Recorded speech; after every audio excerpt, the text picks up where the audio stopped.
তো বিসমিল্লাহির রহমানির রহিম। দেখেন, আজকে হচ্ছে 22শে জুন 2025। আমাদের বার কাউন্সিল লিখিত ব্যাচ 2025-এর সুনির্দিষ্ট প্রতিকার আইনের রিভিশন ক্লাস। এবং ইতিমধ্যে আমরা দেওয়ানি কার্যবিধি শেষ করেছি। এখন আমরা আলোচনা করব সুনির্দিষ্ট প্রতিকার আইন। তো সুনির্দিষ্ট প্রতিকার আইনের একেবারে প্রথম প্রশ্নটা যদি দেখেন, আহ, যে সুনির্দিষ্ট প্রতিকার আইনের আওতায় কিভাবে সুনির্দিষ্ট প্রতিকার প্রদান করা যায়। তো তার আগে, in which ways does a civil code grant specific reliefs, অথবা এইভাবে প্রশ্ন আসতে পারে যে সুনির্দিষ্ট প্রতিকার আইন 1877-এর অধীনে মঞ্জুরযোগ্য বিভিন্ন প্রকার সুনির্দিষ্ট প্রতিকার সংক্ষেপে আলোচনা করুন। তো আপনারা সবাই জানেন যে দেওয়ানি কার্যবিধি একটা পদ্ধতিগত আইন, আর সুনির্দিষ্ট প্রতিকার আইন হচ্ছে একটা সাবস্টেন্টিভ ল বা মূল আইন। অর্থাৎ এই সুনির্দিষ্ট প্রতিকার আইনে শুধু প্রতিকারের কথা বলছে, বাট ওই প্রতিকার যদি আপনি লাভ করতে চান তাহলে আপনার সহায়তা নিতে হবে দেওয়ানি কার্যবিধির। তো এই সুনির্দিষ্ট প্রতিকার আইনে মোট 57টা ধারা আছে। 57টা ধারার মধ্যে আপনার সুনির্দিষ্ট প্রতিকার আছে 8টা। এই 8টা প্রতিকার মঞ্জুর করা যায় 5টা পদ্ধতিতে বা 5টা উপায়। তো তার আগে আমাদের বোঝা দরকার যে হোয়াট ইজ স্পেসিফিক রিলিফ বা সুনির্দিষ্ট প্রতিকার। আপনি যা চেয়েছেন, আদালত যদি মামলায় সেই প্রতিকারই আপনাকে দেয়, এটাকেই বলে সুনির্দিষ্ট প্রতিকার। যা চাইছেন তাই দিছে, আপনি দখল চাইছেন দখল দিচ্ছেন, নিষেধাজ্ঞা চাইছেন নিষেধাজ্ঞা চাইছেন, এটাই হলো সুনির্দিষ্ট প্রতিকার। বাট আপনি যা চাইছেন আদালত আপনার তা না দিয়ে যদি আপনার ক্ষতিপূরণ দেয়, অর্থ দেয়, তখন এটাকে সুনির্দিষ্ট প্রতিকার বলে না, এটাকে বলে কম্পেনসেটরি রিলিফ বা ক্ষতিপূরণমূলক প্রতিকার। অর্থাৎ একটা দেওয়ানি মামলায় দুই ধরনের প্রতিকার দেওয়া হয়, একটা হলো সুনির্দিষ্ট প্রতিকার, আর একটা হলো ক্ষতিপূরণমূলক প্রতিকার। তো যদি পরীক্ষায় প্রশ্ন আসে, প্রথমে একটু শুরু করবেন যে সুনির্দিষ্ট প্রতিকার কি, সুনির্দিষ্ট প্রতিকার কয় কি উপায়ে দেওয়া যায়। তারপরে আলোচনা করবেন যে সুনির্দিষ্ট প্রতিকার আইনের 57টা যে ধারা, এই ধারাটাকে যদি আমরা বিশ্লেষণ করি, এখানে 8 প্রকারের প্রতিকার পাওয়া যায়। প্রথম প্রতিকার আপনার 8 থেকে 11, সম্পত্তির দখল পুনরুদ্ধার, স্থাবর বা অস্থাবর। তার মধ্যে 8 আর 9 স্থাবর, 10 আর 11 অস্থাবর। দ্বিতীয় অধ্যায় চুক্তি সুনির্দিষ্ট কার্য সম্পাদন, 12 থেকে 30। 12 থেকে 30 স্থাবর অস্থাবর উভয় সম্পত্তির কার্য সম্পাদন। তৃতীয় প্রতিকার যেটা দলিল সংশোধন বা রেকটিফিকেশন অফ কন্ট্রাক্ট, দলিল সংশোধন রেকটিফিকেশন অফ ইনস্ট্রুমেন্ট, 31 থেকে 34।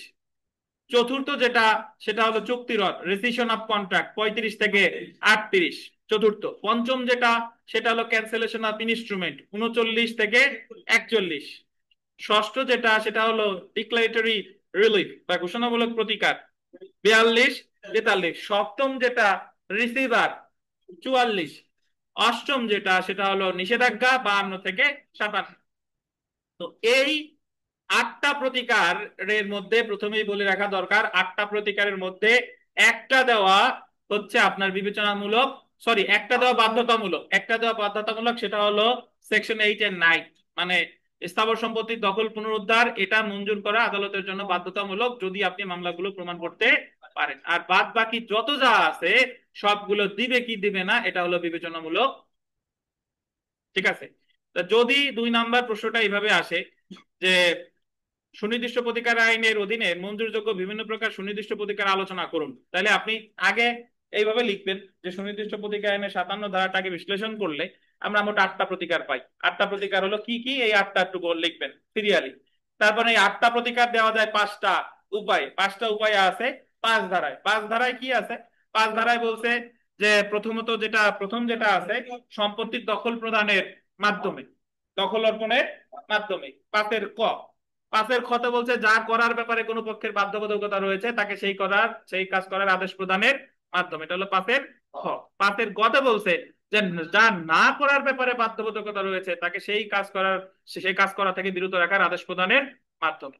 5-এর ঘতে বলছে ক্ষতিপূরণ ব্যতীত অন্যান্য প্রতিকার প্রদানের মাধ্যমে, যেরকম ঘোষণামূলক ডিক্রির মাধ্যমে। আর সব শেষে বলছে রিসিভার নিয়োগের মাধ্যমে। এই 5টা পদ্ধতিতে এই 8টা প্রতিকার দেওয়া হয়। তারপরে 8টা প্রতিকার একটু সংক্ষেপে আলোচনা করে দিলেন যে দখল পুনরুদ্ধার আছে এই, কার্য সম্পাদনে আছে এই, এটা প্রশ্নের নাম্বার অনুযায়ী বা মার্ক অনুযায়ী। ঠিক আছে। তো এই হলো, আমি 1 নাম্বার প্রশ্নটা কিভাবে লিখবেন সেই সম্পর্কে ধারণা দিলাম। আচ্ছা, এখন আমরা 2 নম্বর প্রশ্নে আছে, দেখেন 2 নম্বর প্রশ্নটা আমি আবারও বলে রাখি যে আপনাদের প্রশ্নগুলো, যে আপনাদের তো 7টা প্রশ্ন লিখতে হয়, 7-এর আবার ক খ আছে।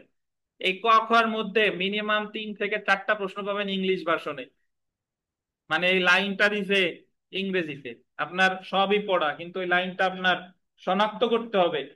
যদি এখানে আমরা যা যা পড়ছি এগুলা বাদলে তো আলহামদুলিল্লাহ, আর না বাদলে ওই জিনিসটা একটু একটু বোঝার চেষ্টা করবেন, খুব বেশি কঠিন না, সহজ। প্রথমবার না বুঝলে লিখবেন না, অন্য প্রশ্ন লিখবেন, আস্তে আস্তে মনে পড়ে যাবে যে এটা আসলে কি চাইছে। তো 2-এর ক যদি আমরা দেখি, যে সুনির্দিষ্ট প্রতিকার আইনের আওতায় স্থাবর সম্পত্তির দখল পুনরুদ্ধারের জন্য কি কি বিধান আছে আলোচনা করুন। যদি বলে স্থাবর সম্পত্তির দখল পুনরুদ্ধারের জন্য কি কি বিধান আছে, 8 আর 9 দুইটাই আলোচনা করবেন। বা কোনো আপনি যে জায়গায়, আমি আবারও বলে রাখি, আপনি সব জায়গায় শুধু 9 আর 8 আলোচনা করবেন না, যে জায়গা মানে দুইটাই একসাথে আলোচনা করে দিবেন। শুধু 9 ধারা আলোচনা করার দরকার নাই, শুধু 8ও আলোচনা করার দরকার নাই, আপনি দুইটা ব্যাখ্যা দিয়ে দিবেন। বুঝতে পারছেন? তো কোন সুনির্দিষ্ট স্থাবর সম্পত্তির খাস দখল উদ্ধারের মামলায় কোন কোন বিষয়গুলো প্রমাণ করতে হয়, সরকারের বিরুদ্ধে খাস দখল উদ্ধারের মামলা করা যায় কি, এরূপ মামলায় প্রদত্ত ডিক্রির বিরুদ্ধে সংক্ষুব্ধ বিবাদী কি কি প্রতিকার চাইতে পারে। এখন এবং এইগুলা মোটামুটি সব প্রশ্ন একই, আগে আমি আলোচনা করি তারপরে ব্যাখ্যা দিই, মানে তারপরে প্রশ্নগুলোর সাথে মিলাই। 8 আর 9 ধারার মধ্যে পার্থক্য কি? 8 ধারায় বলেছে যে স্থাবর সম্পত্তির দখলের অধিকারী ব্যক্তি, স্থাবর সম্পত্তির দখলের অধিকারী ব্যক্তি, দখলের অধিকারী শব্দটা যেখানে আছে ধরে নিবেন ওটা 8 ধারা। স্থাবর সম্পত্তির দখলের অধিকারী ব্যক্তি, a person entitled to the possession of specific immovable property, এই কথাটা যদি থাকে তাহলে ধরে নিতে হবে ওটা কত ধারা? 8 ধারা। দখলের অধিকারী ব্যক্তি বলতে বোঝানো হচ্ছে ওই সম্পত্তির সে মালিক, ওই সম্পত্তির সে মালিক। মালিকটা সে ক্রয় সূত্রে হতে পারে, মালিকটা সে উত্তরাধিকার সূত্রে হতে পারে, মালিকটা সে দখলি সূত্রে হতে পারে। দখলি সত্ত্ব আর মালিকানা সত্ত্ব, একটা সম্পত্তির মালিক দুইটা সত্ত্বের উপর হয়, একটা হলো মালিকানা সত্ত্ব আর একটা হলো দখলি সত্ত্ব, এই দুইটা আগে বোঝা দরকার। মালিকানা সত্ত্ব, একজনের ব্যক্তি মারা গেছে, বাবার সম্পত্তির মালিক হয়েছে ছেলে, এটা মালিকানা সত্ত্ব। একজন সম্পত্তি কিনছে, এটা মালিকানা সত্ত্ব। একজনের দান করছে, এটা মালিকানা সত্ত্ব। বুঝতে পারছেন? আর হোয়াট ইজ দখলি সত্ত্ব? দখলি সত্ত্ব হলো একজনে আপনি বেদখল করছেন, বেদখল করার পরে সে 12 বছরের মধ্যে আপনার বিরুদ্ধে কোনো মামলা করে নাই, তাহলে ওই জমিতে আপনার যে সত্ত্বটা তৈরি হয়েছে আপনিই মালিক হলেন 12 বছর পরে, বাট এই সত্ত্বটারে বলে দখলি সত্ত্ব। বুঝতে পারছেন? তাহলে আপনি, আপনাকে যদি মালিক হিসেবে বেদখল করে তাহলে আপনাকে মামলা করতে হবে সুনির্দিষ্ট প্রতিকার আইনের 8 ধারা। শুধু 8 ধারার মামলা করা যায় না, এর সাথে সাথে চাইতে হবে কত? সত্ত্ব। তার মানে 8 ও 42 ধারার মামলা আপনাকে একসাথে দায়ের করতে হয়। বুঝতে পারছেন? এবং তাহলে 8 ও 42 ধারার মামলাটা দখলের উপর ভিত্তি করেও করা যায়, মানে সরি, মানে মালিকানা সত্ত্বের উপর ভিত্তি করে করা যায়, দখলি সত্ত্বের উপর ভিত্তি করেও করা যায়। বুঝতে পারছেন? আচ্ছা, এখন 8 ধারার মামলায় তামাদি মেয়াদ হচ্ছে তামাদি আইনের 142 অনুচ্ছেদ অনুসারে 12 বছর। যদি আপনি মালিক বেদখল হয়েছেন তাহলে 142 অনুচ্ছেদ অনুসারে 12 বছর। আপনি মালিক বা বেদখল হন নাই, যে আপনি, আপনার পিতা মারা গেছে, আপনি মালিক হইলেন, বাট আপনি দখল নিতে গেলেন, দেখলেন যে ওই জমিতে আগে থেকে চাচা আছে, চাচা বলতেছে বাবা এই জমির মালিক তুমি না, এই জমির মালিক হলাম আমি, তাহলে চাচাকেও বেদখল করার জন্য আপনাকে 8 ও 42 ধারার মামলা করতে হবে। এই 12 বছরের মধ্যে এটা হলো তামাদি আইনের 144 অনুচ্ছেদ। এটা তামাদি আইন 2 দিন আগে শেষ করলাম, মোটামুটি ওই জায়গায় ব্যাখ্যা করা হয়েছে। জি। এবং এই 8 ও 42-এর মামলার কোর্ট ফি হলো অ্যাড ভ্যালোরাম কোর্ট ফি। 8 ও 42-এর মামলা সরকারের বিরুদ্ধেও করা যায়। 8 ও 42-এর মামলার ক্ষেত্রে ওই মোটামুটি এইগুলাই প্রযোজ্য। এখন 8 ও 42-এর মামলাটা করা হয় সুনির্দিষ্ট প্রতিকার আইন অনুসারে, বাট এই মামলায় যখন আপনি টিকরি পাবেন তখন এই সম্পত্তি পুনরুদ্ধার বা একটা মামলা পরিচালিত হবে কিভাবে, এই সব কিছু পরিচালিত হবে দেওয়ানি কার্যবিধি অনুসারে। বুঝতে পারছেন? তাহলে 8 ও 42 তো একটা মূল আইন, কিন্তু এই মূল আইনটাকে যদি আমি কার্যকর করতে চাই তাহলে আমার একটা পদ্ধতিগত আইন লাগবে। তাহলে 8 ও 42-এর ডিক্রি কার্যকর করা হয় 21 আদেশের 35 আর 36 বিধি অনুসারে। 21 আদেশের 35 আর কত 36 বিধি অনুসারে। ওই যে আমরা তো ডিক্রিজেরই বাদ দিয়ে আসছি, বাট 35 আর 36-এ বলছে যে সম্পত্তির দখল ফিরাই আনা হয়, বা দখল যদি সে মানে 35-36-এর যাবতীয় কার্যক্রম গ্রহণ করতে পারে জারিকারক আদালত। তো এই কারণে বলা হয় যে 8 ও 42 ধারার মামলা ঠিক আছে সুনির্দিষ্ট প্রতিকার আইন অনুসারেই হয়, বাট এটা অ্যাকচুয়ালি এই সম্পত্তিটা উদ্ধার করা হয় বা অ্যাকচুয়াল প্রতিকার পাওয়া যায় দেওয়ানি কার্যবিধি অনুসারে। এই জন্য এইভাবে এই যে আপনাদের প্রশ্নের ঘ নাম্বার প্রশ্ন, যে person entitle to the possession of specific immovable property may recover it in the manner prescribe by the code of civil procedure, মানে স্থাবর সম্পত্তিতে দখলের অধিকারী ব্যক্তি সে দেওয়ানি কার্যবিধিতে উল্লেখিত পন্থায় সে জমির দখল উদ্ধার করতে পারে। এই লাইনটা যদি আসে তাহলে আমার আলোচনা করতে হবে কত ধারা, এবং লাস্টে এসে আলোচনার পরিশেষে বলা যায় যে a person entitle to the possession of specific immovable property may recover it in the manner prescribe by the code of civil procedure. ধন্যবাদ। এখন ৮ ধারায় যে জিনিসটা প্রমাণ করতে হয় সেটা হলো মূল যে জিনিস সেটা হলো সত্য। মূল জিনিস কি বলেন? সত্য। আর ৯ ধারায় যে জিনিসটা প্রমাণ করতে হয় সেটা হলো আপনি দখলে ছিলেন, আপনারে বেদখল করছেন। আচ্ছা, ধন্যবাদ। এখন দখলের অধিকারী ব্যক্তি বললেই তাহলে ধরে নেবেন কত ধারা? দখলের অধিকারী ব্যক্তি বললেই ৮ ধারা। স্থাবর সম্পত্তির দখলের অধিকারী ব্যক্তি বললেই কি ধরতে হবে? ৮ ধারা। ধন্যবাদ। এখন আমরা চলে আসি ৯ ধারায় কি আছে। ৯ ধারার যে বিষয়বস্তু হচ্ছে যে যদি কোনো ব্যক্তিকে বেআইনি ভাবে বেদখল করে, আইনগত পন্থা ব্যতি রেখে যদি তাকে বেদখল করে, এই জায়গায় কখনোই তাকে বলে নাই যে দখলের অধিকারী সে ছিল। এই জায়গার ভাষাটা হবে কি? বেআইনি ভাবে তাকে বেদখল করেছে বা তাকে বেদখল করেছে আইনগত পন্থা ব্যতি রেখে, আইনগত পন্থা ব্যতি রেখে। তাহলে ধরে নিতে হবে এই জায়গায় মামলা করতে হবে ৯ ধারার মামলা, এবং ৯ ধারার মামলার যে তামাদি মেয়াদ, তামাদি আইনের কত ৩ অনুচ্ছেদ অনুসারে ৬ মাস। ৯ ধারার মামলা সরকারের বিরুদ্ধে করা যায় না। ৯ ধারার মামলায় কোর্ট ফিস হচ্ছে অ্যাড ভ্যালোরাম কোর্ট ফিস, অ্যাড ভ্যালোরাম কোর্ট ফিসের অর্ধেক। জি, অ্যাড ভ্যালোরাম কোর্ট ফিসের অর্ধেক। এখন আপনাদের মধ্যে যে জিনিসটা একটু বোঝার দরকার সেটা হলো গতকাল থেকে একজন প্রশ্ন করেই যাচ্ছেন যে সেটা হলো স্যার খাস দখল বলতে কি বোঝায়? খাস দখল বলতে কি ৮ ধারা বোঝায় নাকি খাস দখল বলতে ৯ ধারা বোঝায়? শুনেন, খাস শব্দের অর্থ হলো নিজ। তাহলে যদি শুধু বলে খাস দখল মানে নিজের দখল, নিজের দখল বলতে খাস দখলের অধিকারী খাস নিজের দখল বলতে এখানে তো আপনি ৯ ধারার মামলাও করতে পারেন, ৮ ধারার মামলাও করতে পারেন। তো মেইনলি যে জিনিসটা বোঝাবে খাস দখল মানে বলতে যে আপনি দখলে ছিলেন, খাস দখলের আপনাকে বেদখল করেছে। নর্মালি ৮ ধারা বোঝায়, সরি ৯ ধারা বোঝায় যখন আপনি খাস দখল থেকে বেদখল হবেন তখন তো আপনি ৯ ধারার মামলাও করতে পারেন, আবার কি ৮ ধারার মামলাও করতে পারেন। বাট খাস দখলের সাথে যখন সত্য চাইতে হবে তখন আবার সেটা ৯ ধারা বোঝায় না, তখন সেটা কত? ৮ ও ৪২। সো সত্য সহ খাস দখল বললে ৮ ও ৪২, শুধু খাস দখল বললে কত? ৯। বুঝছেন? সত্য সহ খাস দখল বললে কত? ৮ ও ৪২। আর শুধু খাস দখল বললে ৯। আর আপনি ৮-৯ এর এই প্যাচে পড়বেন কেন? আপনি খাস দখল যাই চাক না কেন, যে জায়গায় ৯ ধারা লিখবেন সে জায়গায় ব্যাখ্যা দিয়ে আসবেন কিসের? ৮ ধারার। বুঝেন নাই? এটা আপনার ওই প্রশ্নটা আরো স্বাস্থ্যবান হলো, ও অপুষ্টিতে ভুগলো না, চিকন থাকলো না, প্রশ্নটার নাম্বার যাতে বেশি পান, যে ৮ও পারে ৯ও পারে। তাহলে আপনাদের যে মূল কথা যে খাস দখল বললে, শুধু খাস দখল বললে কত? ৯ ধারা। আর সত্য সহ খাস দখল বললে ৮ ও ৪২। আর ৯ ধারার মামলায় দখল ও বেদখল প্রমাণ করতে হয়, ৯ ধারার মামলায় সত্য রিলেটেড কোনো কথা নাই। আর ৮ ধারার মামলায় দখল বেদখল প্রমাণ এটা হলো আপনার জন্য এডিশনাল, করলে ভালো না করলে সমস্যা নাই, কিন্তু মেইন যেটা প্রমাণ করতে হবে সেটা কি? সত্য। এই হলো আপনার ৮ এবং ৯ ধারার মামলার মোটামুটি মূল কথা। এখন যে কথাটায় আসি সেটা হলো যে আপনার খাস দখল উদ্ধারের মামলা আপনি ৯ ধারায় করলেন, বা বেআইনি ভাবে বেদখল হওয়ার পর ৯ ধারা আপনি করলেন, ৯ ধারার মামলা করার পর আপনি ৯ ধারার মামলা হেরে গেছেন, ৯ ধারার মামলা খারিজ হয়ে গেছে। তা এখন কি আপনি ৮ ও ৪২ ধারা মামলা করতে পারবেন কিনা, এবং ৮ ও ৪২ ধারা মামলা করলে এটা কি কনস্ট্রাকটিভ প্রেস জুডিকাটা দ্বারা বারিত হবে কিনা?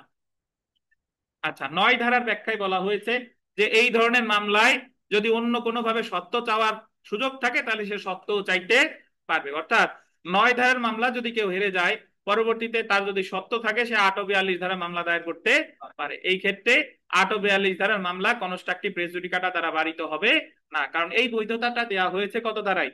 ৯ ধারায়। এখন একটু আগে আলামিন সাহেব একটা প্রশ্ন করেছিলেন যে প্রত্যক্ষ রেস জুডিকাটা আর পরোক্ষ রেস জুডিকাটার মধ্যে পার্থক্য কি? প্রত্যক্ষ রেস জুডিকাটা আমি ব্যাখ্যা দিছিলাম প্রত্যক্ষ রেস জুডিকেটার ক্ষেত্রে সবকিছু এক, মামলাও এক, বিচার্য বিষয়ও এক। আর পরোক্ষ দোষের ক্ষেত্রে যে পক্ষ এক, মামলার মূল উদ্দেশ্য এক, কিন্তু দুই মামলাটার নাম এক না। কেমনে? ধরেন আপনি 9 ধারার মামলা করছেন, 9 ধারার মামলা হেরে গেছেন, পরবর্তীতে আর 9 ধারার মামলা করলে 9 ধারার মামলা প্রত্যক্ষ দোষ দ্বারা বাড়িত হবে। পক্ষ এক, মামলার ধারাও কি এক, বুঝছেন? কিন্তু যদি আপনি 9 ধারার মামলা করে যদি আপনি 842 ধারা মামলা করেন, এখন তো করার বিধান আছে, কিন্তু যদি 9 ধারার মামলা করে যদি 842-এর মামলা করতেন, 9 ধারায় যদি ওই লাইনটা না থাকতো, তাহলে 842-এর মামলাও খারিজ করে দিত। এটা হলো পরোক্ষ দোষ। এ জায়গায় দুইটা মামলা কি হুবহু এক? দুইটা মামলা হুবহু এক না, বাট মূল জিনিসের চাওয়া কিন্তু এক।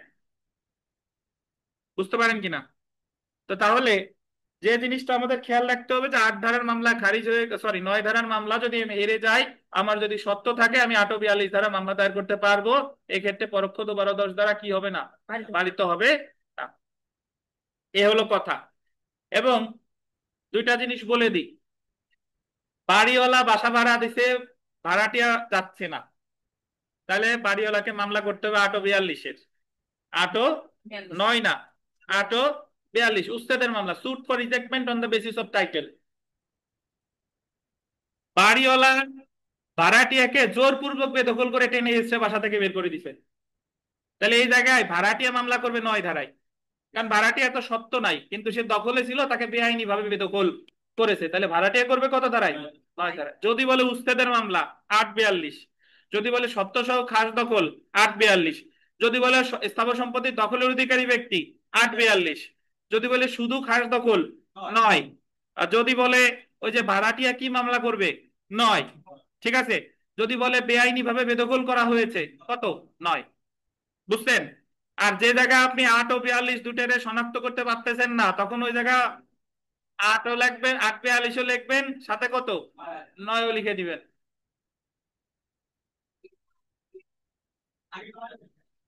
তা মন চাই তাই লেখেন মিতা। ধরেন যখন কোনো ব্যক্তির বুকে ব্যথা হয়, তখন চিকিৎসকরা কিছু কিছু ঔষধ খাওয়ার সাজেশন দেন, ওই যে ইকোস্প্রিন বা যেটা বলে অ্যাসপ্রিন টাইপের ওরকম 4টা 5টা একসাথে, আরো কি কি যেন আছে।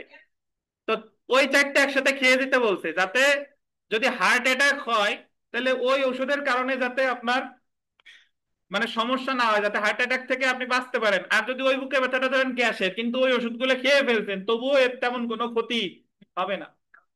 তাহলে বিষয়টা হলো এরকম, যখন আপনি 842 শনাক্ত করতে পারতেছেন না, তখন সাথে 842-এর সাথে 9ও মেরে দেন। আর 9 শনাক্ত করতে না পারলে ওই জায়গায় যা আছে সবই লিখে দেন, সমস্যা নাই। আচ্ছা, বাট যদি এইভাবে চলে আসে, a suit for ejectment on the basis of title, মানে উচ্ছেদের মামলা 842। তারপরে এই লাইনটা দেখেন, a person entitle to the possession of specific immovable property may recover it in the manner prescribed by the code of civil procedure. এটা কত? 842। এবং আলোচনার পরিশেষে বলা যায় যে এই, তাহলে 842-এর পার্থক্য যদি আমরা খুঁজি, আসেন খুঁজি। এটা বলছে 8 ধারায়, এটা বলছে কয় ধারায়? 9 ধারায়। 8 ধারার মামলা শুধু সত্য দেখা হয়, 9 ধারার মামলায় কি দখল বেদখল, এই জায়গায় সত্য দেখা হয় না। 8 ধারার মামলা কোর্ট ফিস কত? অ্যাড ভ্যালুম কোর্ট ফিস 9 ধারায় কোর্ট ফিসের অর্ধেক। 8 ধারার মামলায় আপিল রিভিউ রিভিশন যা যা করা যায় সবকিছু সুযোগ থাকলে করা যায়। 9 ধারার মামলায় আপিল রিভিউ করা যায় না, রিভিশন করা যায়। 8 ধারার মামলা সরকারের বিরুদ্ধেও করা যায়, 9 ধারার মামলা সরকারের বিরুদ্ধে করা যায় না। ঠিক আছে। 8 ধারার মামলার তামাদি মেয়াদ 12 বছর, 9 ধারার মামলার কত? 6 মাস। 8 ধারার মামলার ক্ষেত্রে 8 ধারার মামলা হেরে গেলে 9 ধারার মামলা করা যায় না, কিন্তু 9 ধারার মামলা হেরে গেলে 8 ধারার মামলা করা যায়। তারপর দুইটি উদাহরণ দিয়ে দিলেন, এই তো কথা।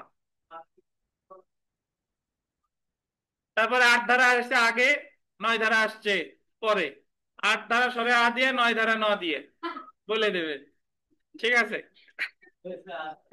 আচ্ছা, তাহলে তো আমরা 3 নাম, কোন 842 থেকে কোনো প্রশ্ন থাকলে করেন দয়া করে। অনলাইনে যারা আছেন, মাহমুদুল রুপি, আপনাদের যদি কোনো প্রশ্ন থাকে দয়া করে করতে পারেন।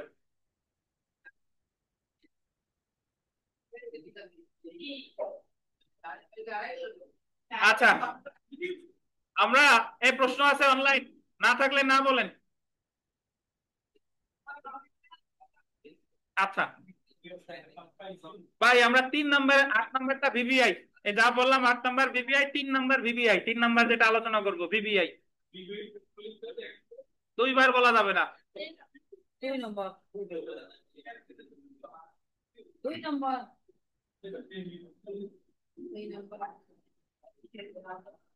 3 নম্বর। আচ্ছা ভাই, 3 নম্বরে আমার প্রথমে জানা দরকার যে চুক্তির সুনির্দিষ্ট কার্য সম্পাদন কাকে বলে, স্পেসিফিক পারফরমেন্স অফ কন্ট্রাক্ট। তো চুক্তি কোনো বিষয় নিয়ে যদি দুই পক্ষের চুক্তি হয়, এই চুক্তিটা বিক্রয় চুক্তি হইতে পারে, দান চুক্তি হইতে পারে, উইল চুক্তি হইতে পারে, ইজারা চুক্তি হইতে পারে, বিয়ে শাদীর চুক্তি হইতে পারে, যাই হোক না কেন।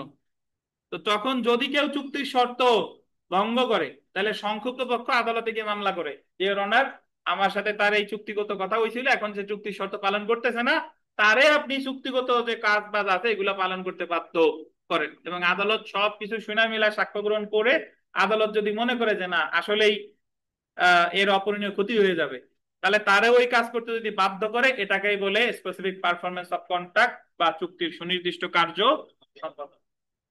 তো এই সংজ্ঞা আমাদের সুনির্দিষ্ট প্রতিকার আইনের কোন ধারায় দেওয়া হয় নাই, এটা হলো আপনার নিজে থেকে বুঝতে হবে। এখন যে জিনিসটা সবচেয়ে গুরুত্বপূর্ণ, গতবারও আসছে, গতবারও 21 ধারা আসছে, যে একটা চুক্তি বাস্তবায়নযোগ্য কোন কোন ক্ষেত্রে আর কোন কোন ক্ষেত্রে বাস্তবায়নযোগ্য না। যদি বলে বাস্তবায়নযোগ্য তাহলে কত ধারা? 12 ধারা। যদি বলে বাস্তবায়নযোগ্য নয়, সেক্ষেত্রে কত ধারা? 21 ধারা। এখন আপনি ভাই 12 21 মোটামুটি আপনারা সুনির্দিষ্ট প্রতিকার আইনের আর কোনো ধারা না পড়লেও 12 21 পড়ার কথা। এবং এই জিনিসগুলো আপনার সিরিয়ালি লেখার দরকার নাই, প্রতিটা প্রতিটা ধারায় উদাহরণ দেওয়ারও দরকার নাই। যদি আপনি সময় থাকে দিবেন, সময় না থাকলে দিবেন না। প্রথমে আমরা 12 ধারায় আসি।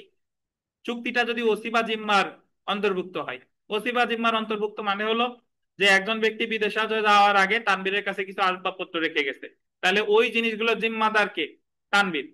বিদেশ থেকে আসার পরে তানভীর আর ওই জিনিসগুলো ফেরত দিচ্ছে না, বরং বলতেছে যে আমি আপনার টাকা দিয়ে দেই, এই জিনিসগুলো আর দিব না। তখন ওই জিনিসগুলো ফেরত পাওয়ার জন্য সে 12 ধারা মামলা করতে পারে।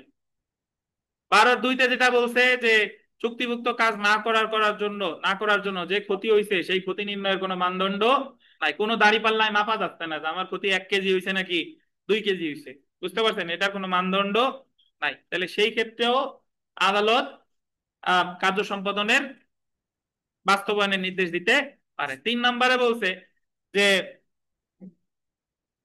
আর্থিক ক্ষতিপূরণ কি বলেন, মানে ওই যে আপনার কত টাকা, কি বলেন,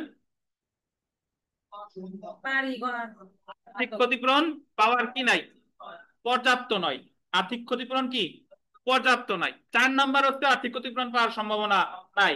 আর 3 নম্বর হচ্ছে আর্থিক ক্ষতিপূরণ পর্যাপ্ত নয়। উদাহরণস্বরূপ বলি, উদাহরণ এইভাবে দিয়ে দিবেন যে এই পর্যাপ্ত নয় আর ক্ষতি নির্ণয়ের মানদণ্ড নাই, দুইটা একই ধরনের। কেমনে? ওই যেটা ক্ষতি নির্ণয়ের মানদণ্ড নাই, ওই জায়গায় আপনি বলতে পারেন যে কিছু দুষ্প্রাপ্য প্রকৃতির চীনামাটির কার্যকরী খচিত পাত্র, এগুলো একজন বিক্রি করতে চাইছে, চুক্তি হয়েছে, পরে বললো যে আর বিক্রি করবো না। তখন সে গিয়ে মামলা করলো যে ওনার এই দুষ্প্রাপ্য জিনিস আর কোথাও নাই, এই জিনিস তো টাকা দ্বারা আমি পাবো না। তখন আদালত তারে বাধ্য করতে পারে। আর আর্থিক ক্ষতিপূরণ পাওয়া বা আর্থিক ক্ষতিপূরণ পর্যাপ্ত না, যেটা পর্যাপ্ত না হলো স্থাবর সম্পত্তি বিক্রয়ের চুক্তি হয়েছে, এখন বললো যে বিক্রি করবো না, তাহলে আপনি বলতে পারেন যে এই জমি মতো পৃথিবীতে আর জমি নাই, এর চেয়ে ভালো আছে, এর চেয়ে খারাপ আছে, তো এই জমি তারে বিক্রি করতে নির্দেশ দিতে মর্জি হয়।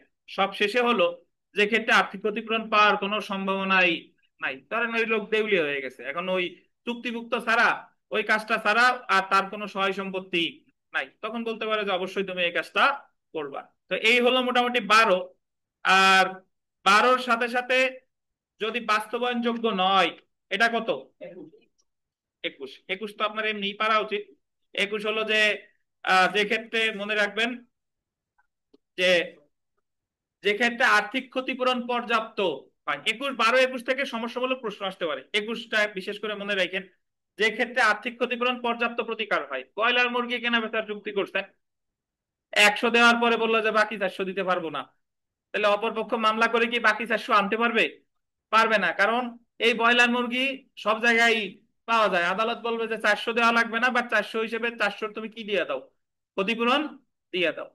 তারপরে যে চুক্তি অসংখ্য এবং অসংখ্য বিবরণ বা সূক্ষ্ম, আ- তাহলে সে বা ব্যক্তিগত ভলিউশন অফ দ্য পার্টিস, ব্যক্তিগত যোগ্যতা বা ইচ্ছার উপরে নির্ভর করে, এই ধরনের চুক্তি আদালত কখনোই আপনার বাস্তবায়নের নির্দেশ দিবে না। উদাহরণ আসে যে সিনেমায় অভিনয়ের চুক্তি, বিয়ে করার চুক্তি, তারপরে আপনার খেলার চুক্তি, এইগুলো সে যদি বলে যে আমি খেলবো না, সে যদি বলে আমি বিয়ে করব না, সে যদি বলে আমি এই সিনেমা করব না, তাহলে তারে কখনোই বাধ্য করা যাবে না। সে যদি বলে যে তোমার ছবি আঁকতে চাইছিলাম আমি আর এখন আঁকবো না, তাহলে আর বাধ্য করা যাবে না। বাট ছবি যদি একবার এঁকে ফেলে, তাহলে আবার ওইটা দুষ্প্রাপ্য হয়ে যায়, তখন আবার ওইটা তারে দেওয়ার জন্য বাধ্য করা যায়।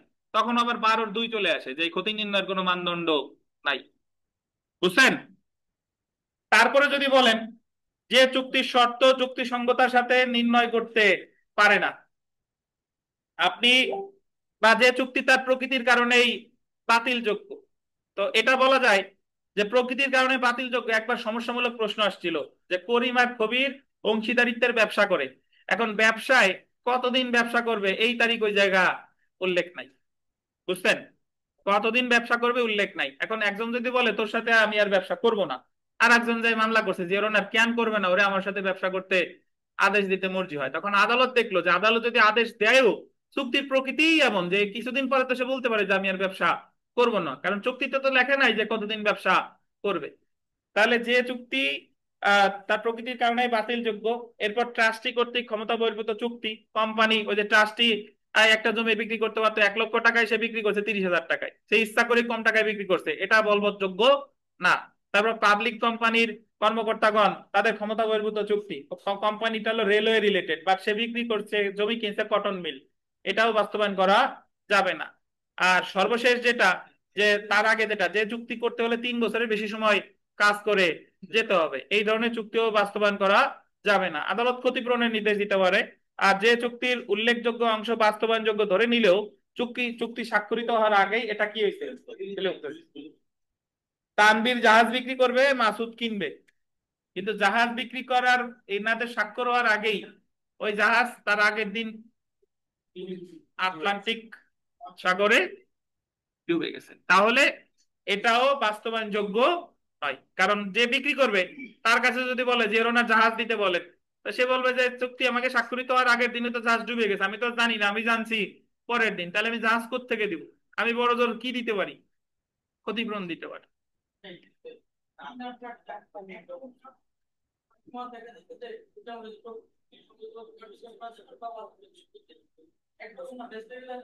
ওই যে নিশ্চয়তার সাথে নির্ণয় করতে পারে না, তাই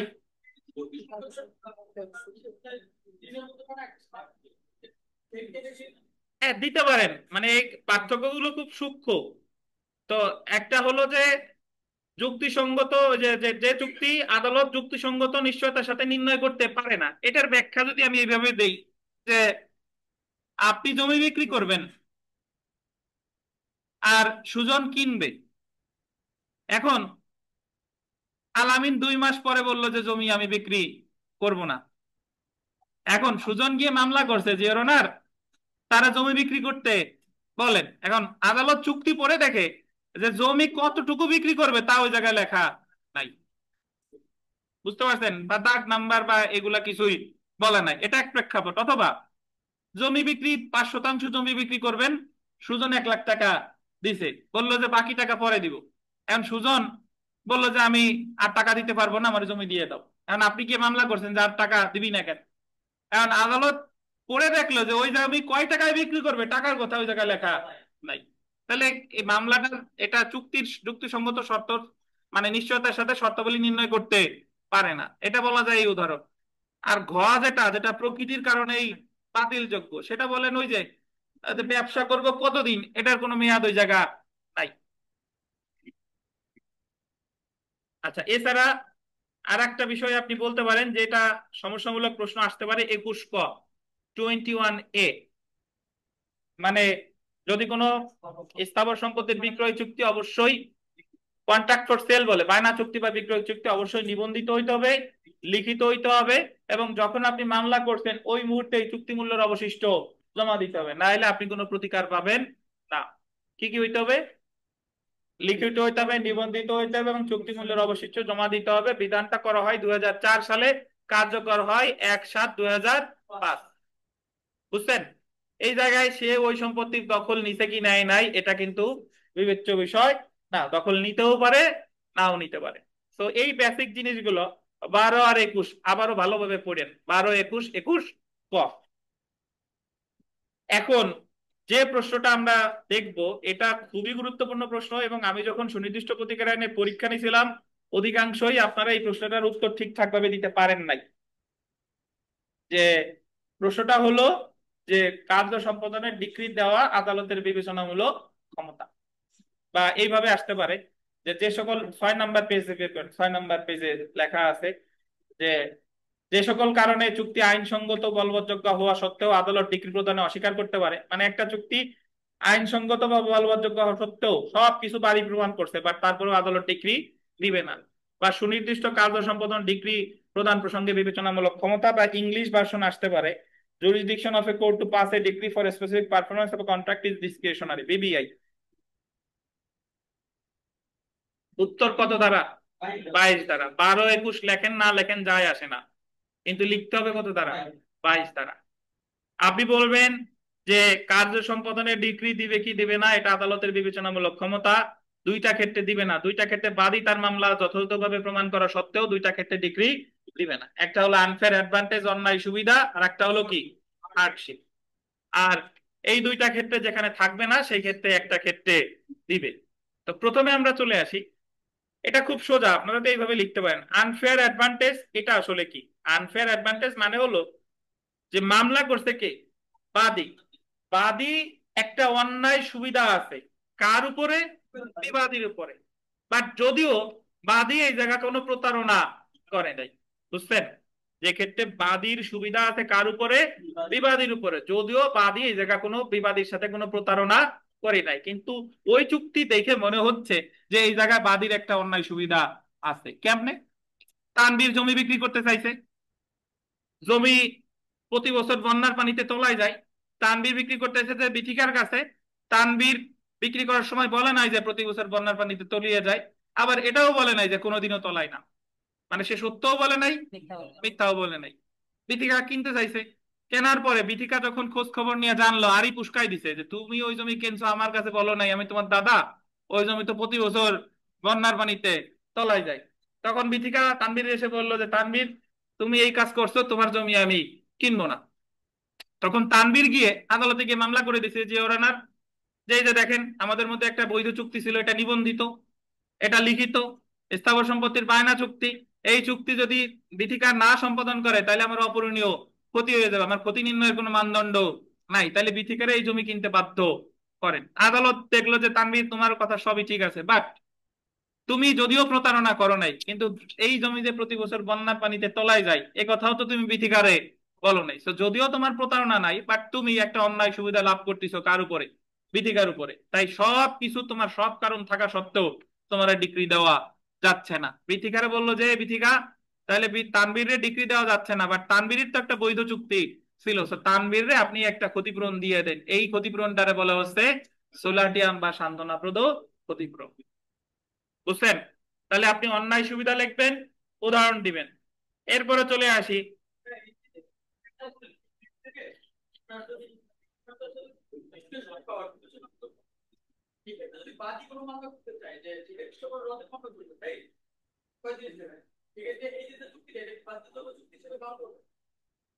হ্যাঁ করতে পারে। জি, সে দেখাবে যে আমার সাথে ইয়া করছে, বাতিলযোগ্য। আচ্ছা এক এক করে শেষ করি, আপনার প্রশ্নে আসতেছি। আগে শুনেন, বিবাদীর প্রতি কঠোরতা। বিবাদীর প্রতি কঠোরতা মানে হার্ডশিপ। হার্ডশিপটা হলো এই জায়গায় এই বাদী মামলা করছে, মামলা করার পরে আদালত বাদীরে বলবে যে তুমি তোমার যদি তোমার পক্ষে যদি ডিক্রি না দেই তোমার তেমন কোনো ক্ষতি হবে না, কিন্তু বিবাদীর বিপক্ষে যদি ডিক্রি দেই তাহলে বিবাদীর ক্ষতি হবে অনেক গুণ বেশি। মানে এই জায়গায় বিবাদীর প্রতি একটা কঠোরতা কাজ করতেছে। কঠোরতা বাদীর প্রতি না, এই কঠোরতা কার প্রতি? বিবাদীর প্রতি। আচ্ছা, এই ক্ষেত্রে আমি সরাসরি চলে যাব লুৎফুর রহমান গোলাম আহমেদ শাহের যে মামলার যে রেফারেন্স আছে, সেই রেফারেন্সটাই। সেই রেফারেন্সটা কি? যে একজন ভদ্রলোক ধরেন বহু আগে একটা জমি বিক্রি করতে চাইছে, তো বায়না চুক্তির 2,500 টাকা দিছে আর বললো যে পরে বাদ বাকি টাকা দিয়ে জমি দলিল করা হবে। এখন যার জমি কিনতেছে সে পরে টাকা সারতেছে বহু বছর ধরে, যে বিক্রি করতে সে বলতে আজ দিব কাল দিব, জমি বা চুক্তি বাস্তবায়ন করবো করবো বলে সে গেছে মারা। মারা যাওয়ার পর তার বিধবা স্ত্রী আছে, বিধবা স্ত্রী বলছে যে স্বামী দিয়ে যায় না, এর আমি দেবো কোত্থেকে, এটা আমার দেওয়ার ক্ষমতা নাই, আর এই জমি দিলে তো আমার পথে বসা ছাড়া আর কোনো উপায় নাই। এখন যে লোক মামলা করে দিছে, মামলা করলে বিচারিক আদালত ওই ক্রেতার পক্ষে ডিক্রি দিছে, মানে বিক্রেতারা বলছে যে অবশ্যই আপনি এই জমি দলিল করে দিতে বাধ্য। বাধ্য বাধ্য একই, জি।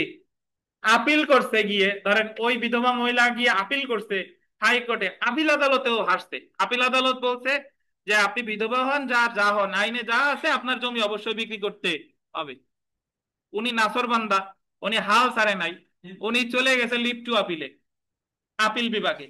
আপিল বিভাগে গিয়ে বলতেছে যে ওর অনার, আমি একজন বিধবা মহিলা, আমার স্বামী মারা গেছে, আমার এই বাড়ি ছাড়া আর উপার্জনের অন্য কোনো পদ্ধতি, অন্য কোনো মাধ্যম নাই। এই বাড়ি যদি আমার বিক্রি করে দিতে হয়, যদিও আমি সব মানতেছি যে এই চুক্তিটা বৈধ চুক্তি, বাদীর এই জায়গায় কোনো ত্রুটি নাই, ত্রুটি আমারই, বাট এই জমি যদি আমার দিতে হয় মানবিক ভাবে মূল্যায়ন করে, তাহলে আমার পথে বসা ছাড়া আর কোনো উপায় থাকে না। অপরদিকে যিনি জমিটা কিনছে উনি 1,000 কোটি টাকার মালিক, এই জমি উনি না কিনলে ওনার তেমন কোনো ক্ষতি হয় না। তখন আদালত, আপিল আদালতের মন গলছে।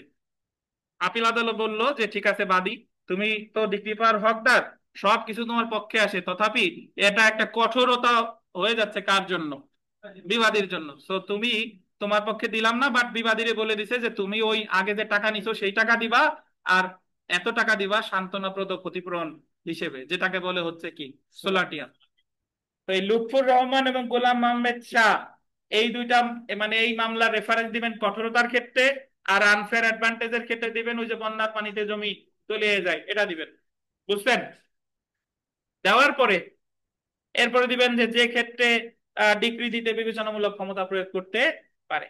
আপনি বলে দিবেন এইভাবে যে যদি কোনো চুক্তিতে বাদী মামলা দায়ের করার পরে আদালত যদি দেখে ওই চুক্তিতে বাদীর কোনো অন্যায় সুবিধা, বিবাদীর প্রতি অন্যায় সুবিধাও ছিল না, বা বিবাদীর প্রতি বাদীর কোনো কঠোরতাও ছিল না, তো সেই ক্ষেত্রে আদালত কার্য সম্পাদনের ডিক্রি দিতে বিবেচনামূলক ক্ষমতা প্রয়োগ করতে পারে। উদাহরণস্বরূপ যদি এইভাবে বলেন যে ওই সেম উদাহরণ, ওই জায়গার উদাহরণ এই জায়গায় দেওয়া যায় যে তানভীর জমি বিক্রি করার সময় বিথিকারে বলছে যে এই জমি প্রতি বছর বন্যার পানিতে তলিয়ে যায়, বাঁধ নির্মাণ করা দরকার, আপনি কিনলে কিনতে পারেন। এবং বিথিকা জেনে শুনেই ওই জমি কি কিনছে। কেনার পরে বায়না চুক্তি হওয়ার পর কিছুদিন পরে বলতেছে যে তোমার জমি বন্যার পানিতে তলিয়ে যায়, আমি এখন আর কিনবো না। এই কথা বললে এখন আর কাজ হবে না, কারণ তানভীরের এই জায়গা কোনো অন্যায় সুবিধা ছিল না, সে যা মনে ছিল সবকিছু কি বলে দিছে এবং সব জেনে শুনেই বিথিকা কিনছে। তাই এই ক্ষেত্রে আদালত বিথিকাকে জমি কিনতে বাধ্য করতে কার্য সম্পাদনের ডিক্রি দিতে পারে। তাই আলোচনার পরিশেষে বলা যায় যে কার্য সম্পাদনের ডিক্রি দেওয়া আদালতের জন্য কি ক্ষমতা? বিবেচনামূলক ক্ষমতা। বুঝছেন? প্রশ্ন আছে কোনো? আচ্ছা, এখন আমরা পড়ে ফেলি যে কার্য সম্পাদনের ডিক্রি কার কার পক্ষে দিবে। 8 শ্রেণীর ব্যক্তির পক্ষে দিবে 23 ধারা। আর কার্য সম্পাদনের ডিক্রি কার কার পক্ষে দিবে না? 4 শ্রেণীর ব্যক্তি, 24 ধারা। তাহলে কার কার পক্ষে দিবে কত ধারা? 23 ধারা। কার কার পক্ষে দিবে না কত? 24। আর যদি বলে যে কার্য সম্পাদনের ডিক্রি কার বিপক্ষে দিবে বা কাকে বাধ্য করা যাবে, 27 ধারা, 5 শ্রেণী। কার বিপক্ষে দিবে না বা কারে বাধ্য করা যাবে না, 28 ধারা, কয় শ্রেণী? 3 শ্রেণী। আবার বলি, একটা চুক্তি কোন কোন ক্ষেত্রে বাস্তবায়নযোগ্য? 12 ধারা, 4টা ক্ষেত্রে। বাস্তবায়নযোগ্য নয়, 21 ধারা, 8টা ক্ষেত্রে। আদালত কোন কোন ক্ষেত্রে ডিক্রি দিতে বিবেচনামূলক ক্ষমতা প্রয়োগ করবে? একটা ক্ষেত্রে দিবে, 2টা ক্ষেত্রে দিবে না, 22 ধারা। কার্য সম্পাদনের ডিগ্রি কার কার পক্ষে দিবে? 23 ধারা। কার পক্ষে? 8 শ্রেণী। কার কার পক্ষে দিবে না বা প্রতিকারের পথে ব্যক্তিগত প্রতিবন্ধকতা, 24 ধারা, কয় শ্রেণী? চার শ্রেণী। কাকে বাধ্য করতে পারবে বা কার বিপক্ষে দিবে? 27 ধারা। পাঁচ শ্রেণী। কাকে বাধ্য করতে পারবে না বা কার বিরুদ্ধে দিবে না? 28 ধারা। কয় শ্রেণী? তিন শ্রেণী। তো 23 ধারা কোনোদিনই আমাদের পরীক্ষায় আসে নাই। বাট যদি একটু দেখেন যে চুক্তির যে কোনো পক্ষ ডিক্রি দিতে পারে, তো চুক্তির যে কোনো পক্ষের স্বার্থ সংশ্লিষ্ট কি? প্রতিনিধি। এছাড়া কোনো পাবলিক কোম্পানি চুক্তিবদ্ধ হলে পরবর্তী ওই পাবলিক কোম্পানি যদি অন্য কোনো পাবলিক কোম্পানির সাথে একত্রীভূত হয়, সেই পাবলিক কোম্পানি। আর যখন একটি পাবলিক কোম্পানির উদ্যোক্তাগণ পাবলিক কোম্পানি গঠনের আগে চুক্তি করে, যখন পাবলিক কোম্পানি গঠন হয়ে যায় তখন সেই পাবলিক কোম্পানি। কঠিনের কিছু নাই, বিস্তারিত ব্যাখ্যা আগে দিছি। কিছু কিছু জিনিস আজীবন কঠিন মনে হওয়া ভালো। আচ্ছা দেখেন, কঠিন হলো যে চুক্তির যে কোনো পক্ষ তো মামলা করলে তার পক্ষে দিতে পারে, ওয়েদার ক্রেতা আর বিক্রেতা। ক্রেতা বিক্রেতা মারা গেছে, তাদের প্রতিনিধিদের পক্ষে দিতে পারে। আচ্ছা, পাবলিক কোম্পানি কেমনে? ঢাকা ওয়াসা চুক্তি করছে একটা জমি কিনবে আলামিনের কাছ থেকে। এখন আলামিন চুক্তি হওয়ার পরে ঢাকা ওয়াসা আর খুলনা ওয়াসা একসাথে মিশে গেছে, নাম হয়েছে ধরেন পদ্মা ওয়াসা। এখন পদ্মা ওয়াসার কাছে আলামিন বলতেছে যে আমি জমি বিক্রি করবো না, বাট আগে তো জমি চুক্তি হয়ে কি আছে, বসে আছে। তাহলে এই জায়গায় পদ্মা ওয়াসা যদি মামলা করে তাহলে আদালত পদ্মা ওয়াসার পক্ষে ডিক্রি দিতে পারে। যদিও যখন চুক্তি করে তখন নাম ছিল কি? টাকা ওয়াসা। কিন্তু টাকা ওয়াসা এখন হয়ে গেছে তো কি? পদ্মা ওয়াসা। এই হলো কথা। আর একটা হলো 4 নাম্বারটা, যে রুবেল, হেলাল, আলামিন, এরা তিনজন হলো একটা কোম্পানির উদ্যোক্তা। তারা একটা জমি কিনতেছে কোনাপাড়ায় আরাফাতের কাছ থেকে, যে আমরা এই জায়গা একটা কোম্পানি দিব। এবং বায়না চুক্তি হয়েছে। বায়না চুক্তি হওয়ার পরে ওনারা ওই জায়গায় মোটামুটি কাজ বাজ করছে। এখন যখন মূল দলিল করবে তখন ওনাদের কোম্পানিটা হয়ে গেছে, উদ্যোক্তা ব্যক্তিগণ কোম্পানি গঠন করে ফেলছে। এখন আরাফাত বলতেছে যে না আমি এই জমি দিব না। তখন এই জায়গায় মামলা করবে কে? উদ্যোক্তা ব্যক্তিগণ নিয়ে তো কোম্পানি গঠন হয়ে গেছে, তাহলে মামলা করবে কোম্পানি। তাহলে কোম্পানি মামলা করলে আদালত কোম্পানির পক্ষে ডিক্রি দিতে পারে। বুঝছেন? আচ্ছা, তাহলে এই 23 ধারায় কয় শ্রেণী? 8 শ্রেণী। বাট আমরা পড়বো কয় শ্রেণী? চারটা। আর এর বেশি প্রয়োজন নাই, কোনোদিন আসে নাই, এইটুকু মধ্যে থাকলেই হবে। আর যার 8টা না পড়লে ঘুম হবে না, সেটা 8টা পড়ে নেবেন।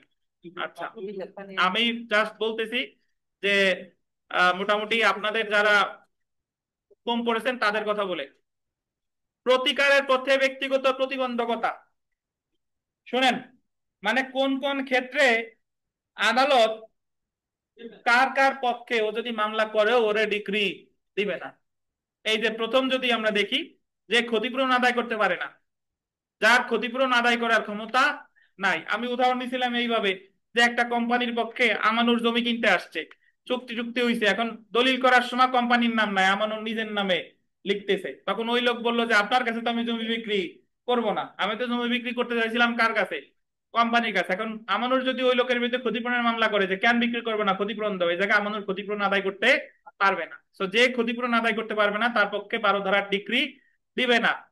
তারপরেরটা দেখেন, যে নিজের অংশের কাজ ঠিকঠাক ভাবে পালন করে নাই। আমি জমি কিনতে চাইছি, আমার কাছে দেলোয়ার বিক্রি করবে না।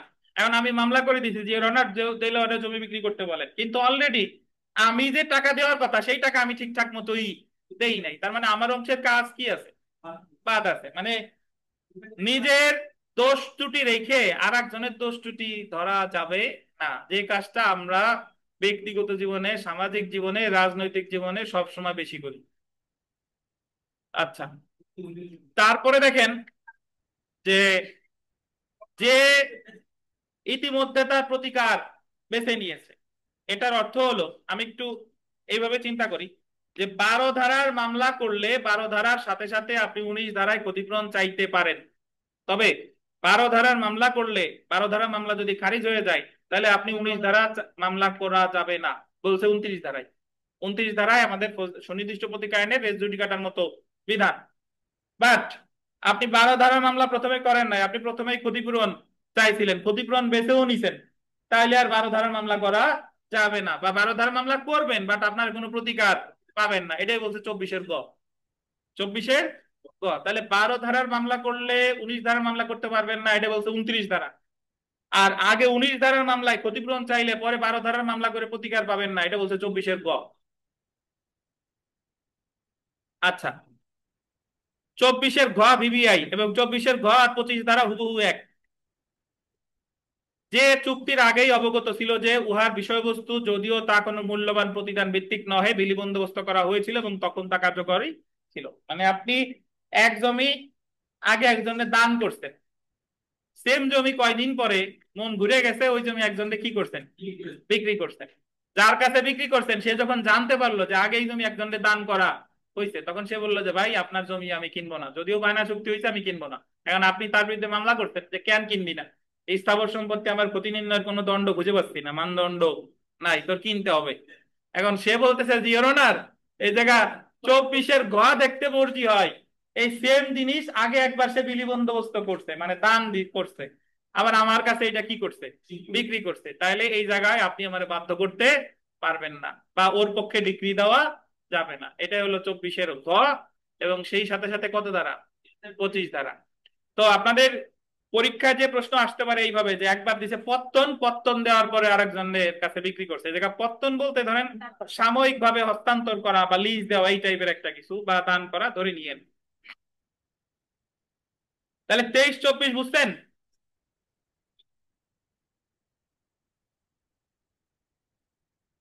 আচ্ছা, 23-24-এর উল্টা কত, 27-28।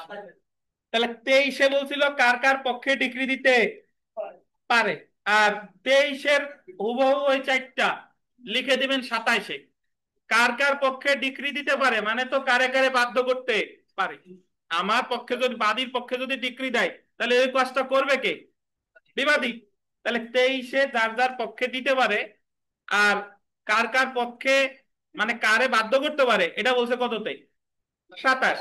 তাহলে আপনি যদি বুদ্ধিমান হন, 23 মুখস্থ করলে 23-এর চারটা লেখা যাবে হুবহু কোথায়, 27-এ। জাস্ট ওইটা বলবেন যে চুক্তির কোনো পক্ষরে বাধ্য করা যাবে, চুক্তির কোনো পক্ষের বৈধ প্রতিনিধিকে বাধ্য বাধ্য করা যাবে, যে কোম্পানি আগে চুক্তি করেছিল পরে অন্য কোম্পানির সাথে একত্রীভূত হইতে সেই কোম্পানির বাধ্য করা যাবে, যে সকল উদ্যোক্তা ব্যক্তিগণ চুক্তি করছে পরবর্তীতে যদি কোনো কোম্পানি গঠন করে সেই কোম্পানির বাধ্য করা যাবে। বুঝছেন? আচ্ছা। আর 27-এর আর একটা নতুন গ্রাউন্ড আছে, সেটা আমরা ওই প্রবলেমেটিক একটা প্রশ্ন আছে, সেই প্রশ্নের ক্ষেত্রে আলোচনা করতেছি। প্রবলেমেটিক প্রশ্নটা হলো কি, যে আপনি একজনের সাথে বায়না চুক্তি করতেন, মানে আমি আমার জমি তানবীরের বললাম যে তানবীর তোমার কাছে 10 লাখ টাকায় বিক্রি করবো, তো তানবীরের সাথে আমার বায়না চুক্তি হয়েছে, 5 লক্ষ টাকা দিছে। পরবর্তীতে সেম জমিটা ওনার সাথে বায়না চুক্তি থাকা অবস্থায় আমি আলামিনের কাছে বিক্রি করে ফেলছি, নট বায়না চুক্তি, বায়না চুক্তি হয়েছে, বিক্রিও কনফার্ম হয়ে গেছে। এখন তানভীর জানতে পারলো যে উনি আমার কাছে বিক্রি করার কথা বলে বায়না চুক্তিও হলো, বাট এই জমি বিক্রি করে ফেলছে আর একজনের কাছে, তাহলে তানভীরের প্রতিকার কি? তানভীর 12 ধারার মামলা করবে, কার বিরুদ্ধে, আলামিনের বিরুদ্ধে, কারণ আগে সত্য ছিল আমার, কিন্তু আমি এই সত্যটা কার কাছে পাঠাই দিছি, আলামিনের কাছে। তাহলে তানভীর যে মামলাটা আমার বিরুদ্ধে করতো আমি মালিক থাকলে, এই মামলাটা করবে কার বিরুদ্ধে, আলামিনের বিরুদ্ধে। এবং আদালত আলামিনকে বাধ্য করতে পারবে এই জমি তানভীরকে দেওয়ার জন্য। জানা না জানা আসতেছি, আগে মূল বেসিক বুঝেন, তাহলে বাধ্য করতে পারবে। বুঝতে পারছেন? এখন আমরা এই 27 ধারার মোট 2-3টা প্রশ্ন আমরা পরীক্ষায় দিছিলাম, সে যদি না জেনে কেনে তাহলে তারা বাধ্য করতে পারবে না, আর যদি জেনে কেনে তাহলে বাধ্য করতে পারবে। বুঝতে পারছেন? আপনাদের সবার একটা ঘুম ঘুম ভাব চলে আসছে, একটু ঝাঁকি দিতে হবে সবাই রে, দাঁড়া দাঁড়া, শুরুছি, জোরে একটা হাসি দেন। দেখেন, আচ্ছা দেখেন, সবার চোখ ছোট ছোট হয়ে আসছে।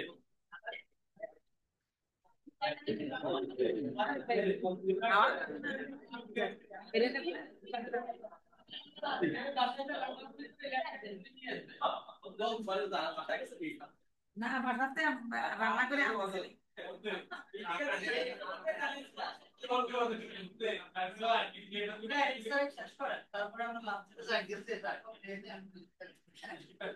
মাহমুদুল বলেন কি বলতে চান? স্যার, আমার সমস্যাটা হলো স্যার এই 23, 24, 27, 28 এগুলোর কোনটার কি পয়েন্ট আছে এবং কোন ধারাত কি আছে আমি সবই পারি স্যার, সবই মনে থাকে, কিন্তু এই প্রবলেমেটিক প্রশ্ন খুঁজে বের করতে মানে কত ধারাত ফেলাবো এইটাই যায়, এই এই এই এই সমস্যাটা আমি কাটিয়ে উঠতে পারতেছি না স্যার, এই 23, 24 আর 27, 28-এর। আচ্ছা, হয়ে যাবে, আল্লাহ ভরসা। আল্লাহ, আল্লাহর মানে কাছে মুখস্থ যদি আমাকে ধরেন স্যার, আমি মোটামুটি চেষ্টা করতে পারবো যে সবগুলোই বলতে পারবো, কিন্তু আসলে আমি খুঁজে বের করতে পারি না যে এটা 23-এ আসবে না 27-এ আসবে, 24-এ আসবে না 28-এ আসবে। মানে হয়ে 23, যাবে। 27 আর 24, এই দুইটা আমার মিশাল হয়ে যায় স্যার। ধৈর্য ধারণ করেন, হয়ে যাবে ইনশাল্লাহ। দেখেন, তো তাহলে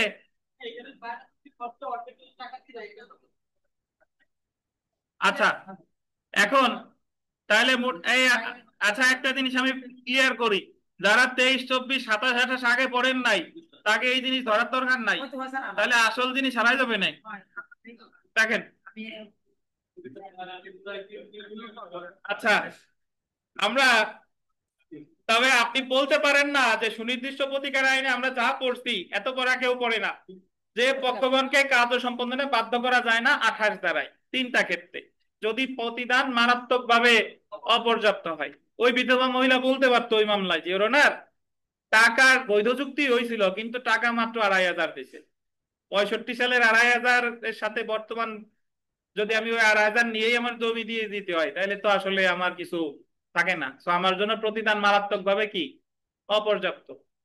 তারপরে ভুল বিবরণ গোপন চক্রান্ত, ওই যে জমি বন্যার পানিতে তলায় যায়, ভুল বিবরণ গোপন চক্রান্ত করছে, বা যদি ভুল তথ্য দ্বারা প্রভাবিত হয়ে একই রকম, তাহলে এই সকল ক্ষেত্রে বিবাদীরে বাধ্য করা যাবে না। বিবাদী যদি প্রমাণ করতে পারে যে প্রতিদান মারাত্মকভাবে অপর্যাপ্ত, বিবাদী যদি প্রমাণ করতে পারে ভুল বিবরণ দিয়ে চুক্তি করাইছে, বিবাদী যদি দেখাইতে পারে যে ভুল ধারণার বশবর্তী হয়ে চুক্তিটা আমি করছিলাম, তাহলে বিবাদীরে বাধ্য করা যাবে না।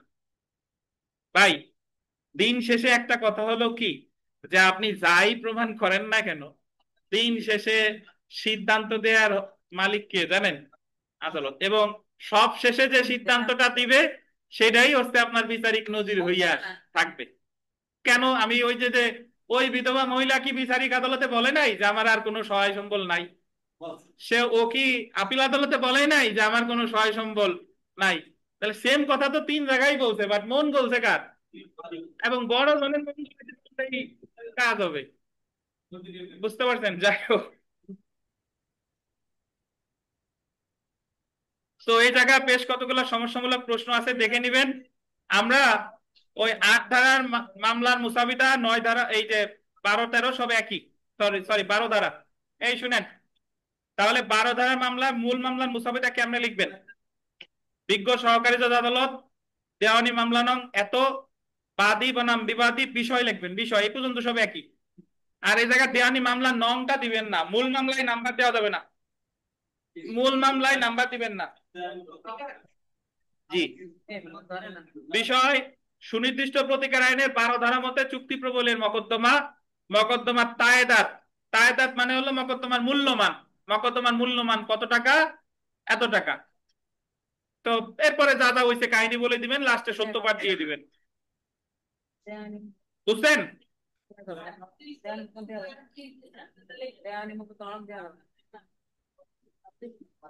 আচ্ছা শুনেন, এই এটা একটু বলে যাই, 4 ধারা 4 নাম্বার প্রশ্ন এত গুরুত্বপূর্ণ না, বাট ব্যাখ্যা দিয়ে যায় যদি আসে। A specific relief cannot be granted for the mere purpose of enforcing a penal law। এটার অর্থ হলো 7 ধারা, যে দণ্ডমূলক আইন কার্যকর করার ক্ষেত্রে সুনির্দিষ্ট প্রতিকার আইন প্রযোজ্য হবে না। আপনি বলে দেবেন যে সুনির্দিষ্ট প্রতিকার আইনে যে 8 প্রকার প্রতিকার আছে এর কোনো জায়গায় দণ্ডের কথা বলা নাই, আর দণ্ডমূলক আইন কার্যকর করা দণ্ডমূলক আইনের কাজ, সুনির্দিষ্ট প্রতিকার আইনের কাজ না। তাই 8, 9 ধারা, এত এত ধারা, এত এত ধারা বিশ্লেষণ করলে আমরা দেখি যে সব জায়গায় দেওয়ানি প্রতিকারের কথা বলা আছে। তাই আলোচনার পরিশেষে বলা যায় যে specific relief can not be granted for the mere purpose of enforcing a penal law. 5 number প্রশ্ন থাকলে 5 নাম্বারের মতো লিখবেন। 5 নাম্বার প্রশ্ন মানে 12 মিনিট, 12 মিনিটের মধ্যে লিখবেন, 5 মার্কের প্রশ্ন আর কি। আর যদি 10 মার্কের হয় তাহলে কত? 24 মিনিট। তো সেই অ্যাঙ্গিকে আপনি এইভাবে টার্গেট নেবেন যে আমি এই প্রশ্নটা 10 মার্কের প্রশ্ন 24 মিনিটের বেশি আমি লিখবো না, আমার মাথায় যা আসে তা ওই মিনিটের মধ্যে আমার লিখতে হবে। এরপরে আমি চলে যাবো কোথায়? পরের প্রশ্নে। নাহলে আপনি 5টা প্রশ্ন ভালোভাবে লিখছেন, বাকি 2টা ভাই টাচই করেন নাই, পাস করা খুব কঠিন হয়ে যাবে। বুঝতে পারছেন? ওই অনলাইনে যারা খাতা দেখে ওদের কাছে পাশ করতে পারবেন, কিন্তু মূল পরীক্ষায় পাশ করা কঠিন হয়ে যাবে। অনলাইনে খাতায় তো 75-80ও দেয়। হ্যাঁ, দেখেন। আচ্ছা স্যার দেখছি স্যার। হ্যাঁ, এই কামরুজ্জামান সাহেব, জি স্যার। কি খবর তোমরা? দুপুরে খাইছেন? না না না, খাই নাই স্যার। তো মাথা কি ঠান্ডা আছে আপনার? জি স্যার। আচ্ছা দেখেন। কোন কথা হয় না? আচ্ছা, এই চুক্তির আংশিক সুনির্দিষ্ট কার্য সম্পাদন বলতে কি বোঝায় এটা একটু জেনে রাখেন, কাজে লাগবে।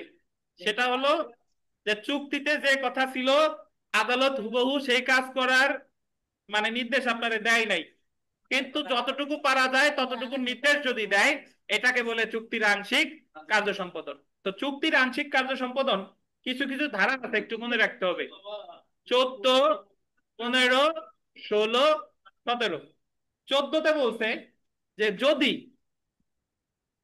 কি হলো, 14তে বলছে যে যদি অসম্পাদিত অংশ সামান্য হয়, 100 বিঘার 100 বিঘার মধ্যে 98 বিঘার 2 বিঘা, এর মধ্যে একজন বিক্রি করতে চাইছে 100 বিঘা, পরে জানা গেল যে 98 বিঘার মালিক সে, 2 বিঘার মালিক সে না, তাহলে যেই মামলা করুক না কেন এই জায়গায় ক্ষতিপূরণ দিবে বিক্রেতা। বুঝছেন? 14 ধারার ক্ষেত্রে ক্ষতিপূরণ দিবে সর্বদা কে? বিক্রেতা।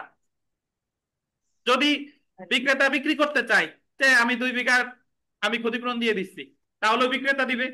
আর বিক্রেতা যদি বলে যে আমি বেচবো না, তাহলে ক্রেতা মামলা করলে আদালত বলবে যে তুমি 98 বিঘা বিক্রি করো আর 2 বিঘার জন্য ক্ষতিপূরণ দিবা। তাহলে 14তে সর্বদাই ক্ষতিপূরণ দিবে বিক্রেতা বা ওই আপনার লিজ দাতা বা বন্ধক দাতা। আচ্ছা, 15 ধারায় বলছে অসম্পাদিত অংশ উল্লেখযোগ্য অংশ। 15 ধারায় ক্ষতিপূরণ পাওয়ার কোনো সুযোগ নাই, নাই এন্ড নাই। বুঝতে পারছেন? ওই দেখা গেল 100 বিঘা বিক্রি করতে চাইছে, 60 বিঘার মালিক আছে, 40 বিঘার মালিক সে নাই। এখন সে যদি বিক্রি করে বলে যে আমি বিক্রি করব না, বিক্রেতা মামলা করছে, ক্রেতা মামলা করছে যে কেন তুমি বিক্রি করবা না, আমি 60 বিঘাই কিনতে চাই, তখন আদালত বলবে যে তুমি 60 বিঘাই কিনতে পারো, বাট কয় বিঘার দাম দিয়া? 100 বিঘার দাম দিয়ে, এবং এই জায়গায় বিক্রেতা তোমার ক্ষতিপূরণ দিতে পারবে না। বুঝছেন? আর পারবে বাট প্রতিকার পাবে না। আর 15 ধারায় যদি ক্রেতা বলে যে না আমার দরকার 100 বিঘা, আমি 40-60 বিঘা কিনবো না, তাহলে বাধ্য করা যাবে না। এটা হলো কত ধারা বলেন? কোন দাস এখানে? 15 ধারা। আচ্ছা, তাহলে 15 ধারায় ক্ষতিপূরণ পাওয়ার কোনো পদ্ধতি নাই। 16 ধারা আসেন। 16 ধারা, এটা একটু শুনেন। চুক্তির স্বতন্ত্র অংশের কার্য সম্পাদন। একটা চুক্তিতে দুইটা দুইটা অংশ আছে, তিনটা অংশ, মানে একটা অংশ আর একটা অংশ থেকে পৃথক স্বতন্ত্র অংশ। আদালত একটা অংশের কার্য সম্পাদনের নির্দেশ দিতে পারলেও অন্য অংশের কার্য সম্পাদনের নির্দেশ দিবেন না। কেমনে? যে আদালত বলল যে একটা জমি 2 ভাইতে বিক্রি করছে, এখন এক ভাই বললো যে আমার অংশের জমি আমি বিক্রি করব না, তখন মামলা করার পর এক ভাই বলতেছে যে রনার আমার অংশ আমি বিক্রি করব না, কারণ আমি যখন বায়না চুক্তি হয় তখন আমি ছিলাম নাবালক, আর নাবালক কখনো চুক্তি করতে পারে না, তো আমার অংশ আপনি বাধ্য করতে পারবেন না। তো ঠিকই আদালত তারে বাধ্য করতে পারবেন না, কিন্তু আর এক বাইরে বাধ্য করতে পারবে। অথবা আপনি যদি এইভাবে উদাহরণ দেন যে মমতাজ 2 জায়গা গান গাইছে, মানে একটা চুক্তি করছে যে আমি কাশিমপুর কারাগারে গান গাইবো এবং এই সময় বাংলাদেশের অন্য কোনো কারাগারে গান গাইবো না। এখানে আছে। ঠিক আছে? তো এখন একদিন গান গাওয়ার পরে মমতাজ তখন বর্তমানে যে জায়গায় বললো যে কাশিমপুর কারাগারে গান আর আমি গাইবো না, তখন কাশিমপুর কারাগার কর্তৃপক্ষ মামলা করছে যে তুমি কাশিমপুরে গান গাও আর না গাও অন্য কোনো কারাগারে গাইতে পারবা না। এটা হলো কত ধারা? 17 ধারা। আর সরি 16 ধারা। আর 17 ধারায় বলছে যে উপরোক্ত 3টা ধারা ছাড়া আর অন্য কোনো ক্ষেত্রে কার্য সম্পাদনের নির্দেশ দিবে না। তাহলে 14, 15, 16, 17 মাথায় রেখে দেন যদি কাজে লেগে যায়। মাঝে 17 পড়বেন। 17তে বলছে যে উপরের 3টা ধারা ছাড়া আর কোন ধারায় আংশিক কার্য সম্পাদনের নির্দেশ দিবে না। 13 ধারাটা একটু জেনে রাখি। 13 ধারা ওই যে যখন চুক্তি করছে ওই মুহূর্তে বিষয়বস্তু ছিল বাস্তবায়নের আগে আংশিক বিলুপ্ত হয়েছে বা ধ্বংস হয়ে গেছে, তখন ওই চুক্তি সুনির্দিষ্টভাবে কার্য সম্পাদন করা যাবে না, তবে ক্রয় মূল্য পরিশোধে বা ক্ষতিপূরণ পরিশোধে বাধ্য করা যেতে পারে। জাহাজ বেচা কেনার চুক্তি হয়েছে, জাহাজ ছিল, যখন বাস্তবায়ন হবে তার আগে জাহাজ ডুবে গেছে, তাহলে এটা ক্রয় মূল্য পরিশোধে বাধ্য করা যাবে বা ক্ষতিপূরণ প্রদানে বাধ্য করা যাবে। বুঝতে পারছেন?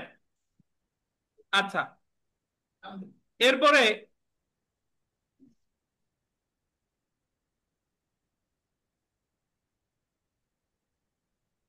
আমরা চলে আসি আর একটা উদাহরণ। ওই যে এক লোক বললো যে ভাই আমি যতকাল বেঁচে থাকবো তুমি আমারে, আমি তোমার এককালীন, করিম বলল রহিমকে যে করিম, রহিম আমি তোমার 1 লাখ টাকা দেবো যতদিন, আমি যতদিন করিম বেঁচে থাকবো, বছরে বছরে তুমি আমারে 20,000 করে টাকা দিবা। তো দেখা গেল যে এই চুক্তি হওয়ার একদিন পর করিম মারা গেছে, তাহলে রহিমরে তো সে 1 লাখ টাকা দিয়ে যায় নাই, কিন্তু রহিম ওই 1 লাখ টাকা আদায়ের জন্য তার বিরুদ্ধে মামলা করতে পারে। এটা হলো 13 ধারার ব্যাখ্যা। এবং আমরা 18 ধারার ব্যাখ্যা দেওয়ার পরে আমরা ব্রেকে যাচ্ছি। দেখেন 18 ধারায় যে বিষয়টা বলছে, purchaser right against vendor with imperfect title, মানে ত্রুটিপূর্ণ সত্য সম্পন্ন বিক্রেতার বিরুদ্ধে ক্রেতার অধিকার। এটা আমরা সাম্প্রতিক সময়ে সকার্যজনিত বাধা শেষ করে এসেছি, হুবহু তাই। মানে সুনির্দিষ্ট প্রতিজ্ঞা আইনের 18 ধারায় সকার্যজনিত বাধা সম্পর্কে আলোচনা করছে। যে বিক্রেতা বিক্রি করবে তার যদি সত্য ত্রুটিপূর্ণ থাকে, পরবর্তীতে বিক্রি করে ফেলছে, বাট যখন সে সত্য লাভ করলো তখন বলল যে না তোমারে আমি এই সম্পত্তি দিব না, আরো টাকা দেওয়া লাগবে, অস্বীকার করতেছে, এটা সে করতে পারবে না, কারণ সকার্যজনিত বাধা নীতি দ্বারা সে কি হবে, বারিত হবে। এটা হলো কত ধারা? 18 ধারা। আর 18 ধারার উল্টা হলো 25 ধারা। 18 ধারার উল্টা হলো 25 ধারা। 25 ধারায় বলছে যে যার সত্য ত্রুটিপূর্ণ, ওই ক্রেতা যদি বলে যে তোমার জমি আমি কিনবো না, কারণ তুমি আগে একবার এই জমি দান করছো আবার আমার কাছে বিক্রি করছো, তোমার জমি আমি কিনবো না, তখন এই ক্রেতা বিক্রেতা মামলা করে তারে কিনতে বাধ্য করতে পারবে না। 25 ধারা তো আগেই পড়ছি, 24-এর ঘ আর 25 একই, আর 18-র উল্টা হলো 25। তো আমাদের সুনির্দিষ্ট প্রতিকার আইন আর অল্প একটু আছে, 10-12 মিনিট পড়লে ইনশাল্লাহ হয়ে যাবে। তো এখানে আর একটু ব্রেক, ব্রেক পরে আমরা শেষ করতেছি আর কি, শেষ করে দিব। না না না আপনি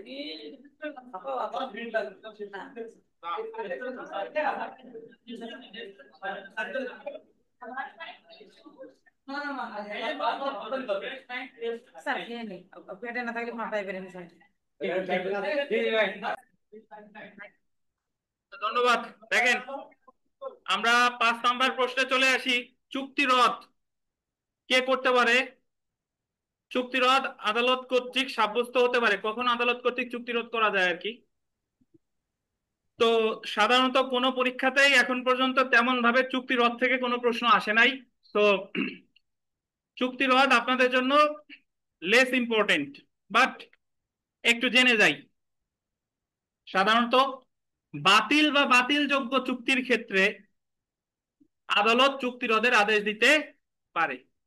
সরি, বাতিল হবে না, শুধু হচ্ছে কি লিখিত এবং বাতিল যোগ্য। কি বলেন? লিখিত আর বাতিল যোগ্য।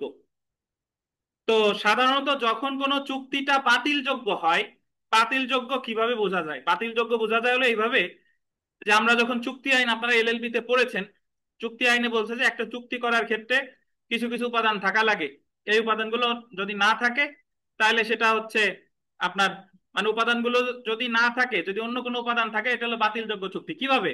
চুক্তিতে স্বাধীন সম্মতি থাকা লাগবে দুই পক্ষের, কিন্তু এই স্বাধীন সম্মতিটা যদি আদায় করা হয় ভুল বর্ণনা দিয়ে বা মিথ্যা বর্ণনা দিয়ে অথবা ভয় দেখাইয়া বা অনুচিত প্রভাব খাটাইয়া, তখন এই চুক্তিটা বাতিলযোগ্য। বাতিল না, শুরু থেকে বাতিল না, কিন্তু কিন্তু যে ক্ষতিগ্রস্ত সে ইচ্ছা করলে এটা বাতিল করতে পারে। এখানে সবচেয়ে যে উদাহরণ একবার একটা পরীক্ষায় এসেছিল সেটা হলো ওই যে হিন্দু বিধবা মহিলাকে তার উকিল সাহেব বলছে যে আপনি আপনার পাওনাদারকে, পাওনাদার যদি মামলা হেরে যান তাহলে পাওনাদাররে এই সম্পত্তি দেওয়া লাগবে, তো তার আগে এই মামলা আমার নামে, এই সম্পত্তি আমার নামে হস্তান্তর করে দেন।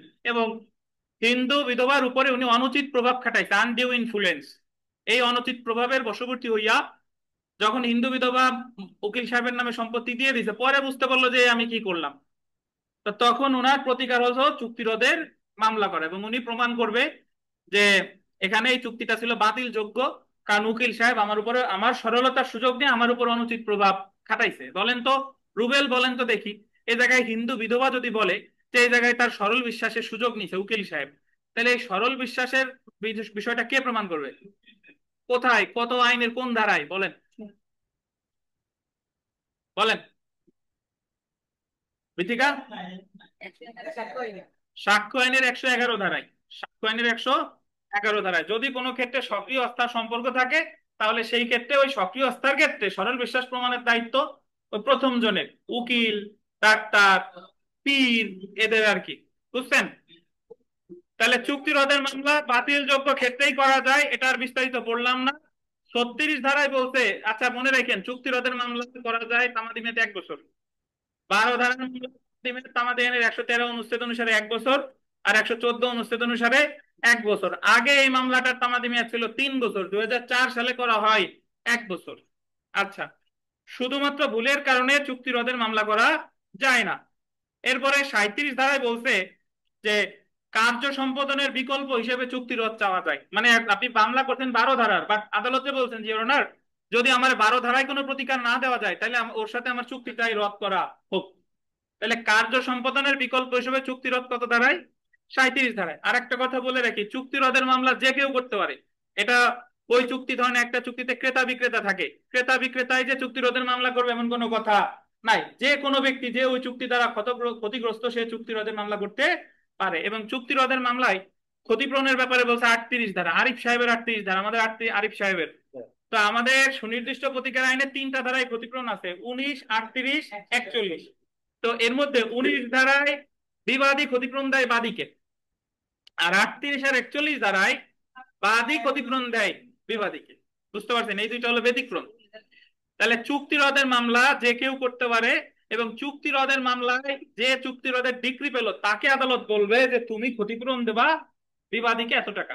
এখন আমাদের মাসুদ সাহেব গতদিন একটা প্রশ্ন করছিল যে স্যার চুক্তি রদের মামলায় বা চুক্তি বাতিলের মামলায়, দলিল বাতিলের মামলায় আমি মামলায় জিতলাম, বাদী মামলায় জিতলো, তাহলে বাদী কেন আর একজনকে ক্ষতিপূরণ দিবে?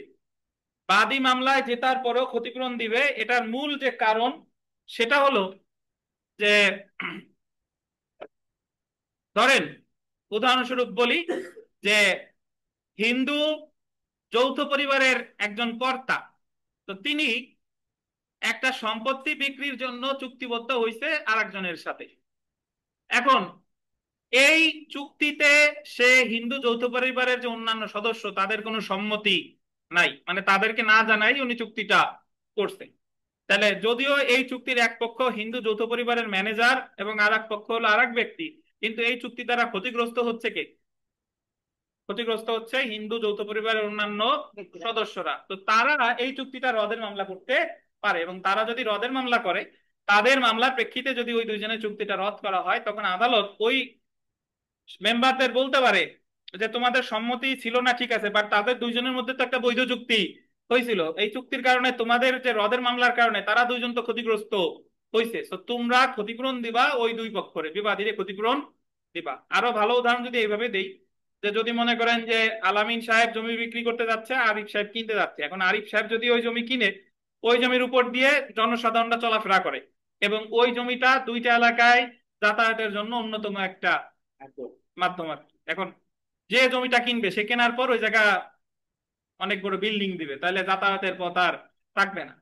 এখন বাদী বিবাদিত চুক্তি করছে, এলাকাবাসী চুক্তি রোধের মামলা করছে, যারা ওই জমির উপর দিয়ে হাঁটে, যারা সুখাধিকার দাবি করে, তারা বলছে যে এই জমি যদি ক্রয় বিক্রয় হয়ে যায়, চুক্তি যদি বাস্তবায়িত হয়ে যায়, তাহলে আমরা এই জায়গায় ক্ষতিগ্রস্ত হবো, তাহলে চুক্তিটা রদ করা হোক। তখন আদালত যদি এলাকাবাসীর মামলার প্রেক্ষিতে এই চুক্তিটা রদ করে, তাহলে ক্ষতিগ্রস্ত তো আলটিমেটলি ওই দুইজন হইছে, তাহলে ওই দুইজনের আদালত বলে দিতে পারে ঠিক আছে এলাকাবাসী তোমরা তাহলে ক্ষতিপূরণ দিয়ে দেবা। এই কারণে চুক্তি রদের মামলায় বা দলিল বাতিলের মামলায় যে ডিক্রি পায় সে ক্ষতিপূরণ দিবে বিবাদীরে। বুঝতে পারছেন? তাহলে চুক্তি রদের মামলা 35 ধারা, ভুলের কারণে চুক্তি রদের মামলা করা যায় না 36।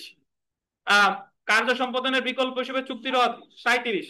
চুক্তি রদের মামলায় যে চুক্তি রদ ডিগ্রি পাইছে সে ক্ষতিপূরণ দিবে অপর পক্ষরে কত? 38। ধন্যবাদ। আমরা দলিল সংশোধনও তেমন ভাবে কখনো আসে নাই, বাট একটু মুখে মুখে শিখে ফেলি। যদি আপনার ভুল থাকে এবং ভুলের কারণে যদি চুক্তিতে ধরেন ভুল আছে বা দলিলে ভুল আছে, তার আগে আমি একটু বলে নিই ভাই, শুনে রাখেন, 3টা বিষয় একটু ক্লিয়ার করে নিই। চুক্তি রদ যদি বলে, চুক্তি রদ দলিল রদ একই, ঠিক আছে, আপনি ইংরেজি ভার্সনে চলে যাবেন। ইংরেজি আপনার মনে যদি মনে হয় চুক্তি বাতিল আসলো, এখন এই চুক্তি বাতিল দ্বারা কি 39 বোঝাচ্ছে নাকি 35 বোঝাচ্ছে, এটা নিয়ে আপনি সন্দিহান, তাহলে আপনি চলে যাবেন এই সেম প্রশ্নে দাগ নাম্বারের ইংরেজি ভার্সনে, ওই জায়গায় দেখবেন যে ক্যান্সেল শব্দটা ব্যবহার করছে নাকি রেসিশন শব্দটা ব্যবহার করছে। যদি রেসিশন অফ কন্ট্রাক্ট মানে রেসিশন শব্দটা থাকে, তাহলে ওটা হলো চুক্তি রদ, বুঝছেন? আর যদি ক্যান্সেলেশন শব্দটা ব্যবহার করে তাহলে কত, 39, বুঝছেন? তাহলে আমার যে জিনিস দুইটা বুঝতে হবে, আমি আপনাদের যা বুঝাইছি সেটা হলো যে চুক্তি রদ বলতে দলিল রদ চুক্তি রদ একই, 35 এগুলো হলো রদ বংশ। সংশোধন দলিল সংশোধন চুক্তি সংশোধন 31, রেকটিফিকেশন অফ ইনস্ট্রুমেন্ট এরা হলো সংশোধন বংশ। আর যদি বলে চুক্তি বাতিল দলিল বাতিল 39, এরা হলো কি বংশ বলেন, বাতিল বংশ। হ্যাঁ আসসালামু আলাইকুম। হ্যাঁ ওয়ালাইকুম আসসালাম, জি বলেন। কি থেকে বলতেছেন ভাই? তাহলে সংশোধন বলে দলিল সংশোধন চুক্তি সংশোধন 31, চুক্তি রদ দলিল রদ কত, 35, চুক্তি বাতিল দলিল বাতিল কত, 39। এখন দেখেন চুক্তি রদ ইংরেজিতে বলে রেসিশন অফ কন্ট্রাক্ট, আর দলিল বাতিল বলে ক্যান্সেলেশন অফ ইনস্ট্রুমেন্ট। যদি আপনার মনে পরীক্ষকরা মাঝে মাঝে ইংরেজিটা ঠিক রাখে, ইংরেজি নিয়ে ওরা ওরা পরীক্ষা করে না, কিন্তু পরীক্ষার্থীদের পরীক্ষা করে বাংলা নিয়ে।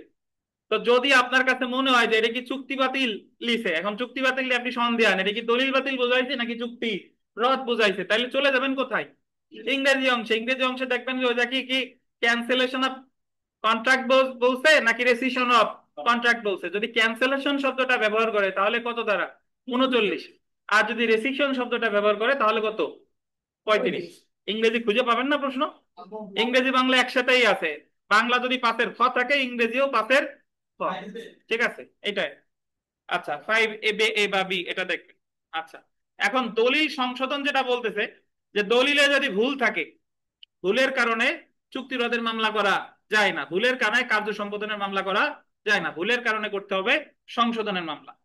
তো আরিফ সাহেব একটা জমি কিনছে, এই জমিটা উনি যার কাছ থেকে কিনছে সে বিক্রি করতেছিল, চাইছিল 101 দাগের জমি, আরিফ সাহেবও 101 দাগের জমি কিনছে, বাট ভুল ক্রমে ওই জায়গায় 102 লেখা হয়ে গেছে। তাহলে সেই ক্ষেত্রে আরিফ সাহেব দলিল সংশোধনে মামলা করতে পারে, বা উনিও মামলা করে এই দলিলটা সংশোধন করতে পারে। এখন দলিল সংশোধনের মামলার ক্ষেত্রে একটা কথা বলছে যে সরল বিশ্বাসে যে তৃতীয় কোনো ব্যক্তি, তৃতীয় কোনো পক্ষ যদি কোনো বিষয়বস্তু লাভ করে থাকে দলিল সংশোধন করে, তাকে কোনো নির্দেশ দেওয়া যাবে না। এই কথা মানে তারে দলিল সংশোধন করতে বাধ্য করা যাবে না। বিধানটা হচ্ছে এরকম, খুব সংক্ষেপে একটা উদাহরণ দিয়ে বলি, স্ক্রিনে দেখা যাচ্ছে। উদাহরণটা হলো যে আমাদের তানভীর আলম খান 100 নিরক্ষর, উনি ধরেন নিরক্ষর, উনি পড়ালেখা জানে না, উনি 101 দাগের জমিটা বিক্রি করছে আরিফ সাহেবের কাছে। আরিফ সাহেব ওই দলিলে 101ও লিখছে, 102ও লিখছে, 103ও লিখছে, তো বিক্রি করছে 1 খণ্ড, বাট লিখছে কয় খণ্ড, 3 খণ্ড। এর মধ্যে 101 দাগের যে জমি এটা তো আরিফ সাহেব কিনছে, এটা ঠিক আছে। 102 দাগ আর 3 দাগ এই দুইটা হলো প্রতারণা করে নিছে। 102 দাগের জমি আরিফ সাহেব ওনার শ্যালকরে দিয়ে দিছে, যে শ্যালক তোমাকে দিয়ে দিলাম বিনা পয়সায়, শ্যালক। এরপরে 103 দাগের জমি শ্যালকরে সব ফ্রি দেওয়া যায় না, 103 দাগের জমি ওই আলামিনের কাছে বিক্রি করছে, আলামিন আবার এই বিষয়ে কিছুই জানে না। এখন আলামিন যখন কেনার পরে বা শ্যালক যখন ওই জমি যা পাওয়ার পর দুলাভাইয়ের জমি দখল নিতে গেছে, তখন এলাকার লোকজন বলে যে তোমরা কে এই জমিতে, এই জমির মালিক তো আমাদের তানভীর। বলে যে তানভীর মালিক না, আমরা কিনছি আরিফ সাহেবের কাছ থেকে। তো এলাকার লোকজনকে তানভীর বলছে যে তোমার জমিতে এরা কারা গেছে, তখন তানভীর বিষয়টা বুঝতে পারলো যে প্রতারণা করে এই জমি আলিফ সাহেব লিখে নিয়ে গেছে। তখন তানভীর দলিল সংশোধনে মামলা করলে 31 ধারায় আদালত ওই যে শ্যালকরে যেটা বিনা পয়সায় দিয়েছে এটা ফেরত আনতে পারবে, তবে আলামিনের কাছে যেটা দিয়েছে এটা ফেরত আনতে পারবে না, কারণ আলামিন না জেনে কিনছে। বাট আলামিন যদি জেনে শুনে কিনতো তাহলে আবার ফেরত আনতে পারতো। দলিল সংশোধনের মাধ্যমে তৃতীয় পক্ষের অধিকারকে ক্ষুণ্ণ করা যায় না। বিবিআই যদি প্রবলেমেটিক প্রশ্ন আসে আশা করি পারবেন।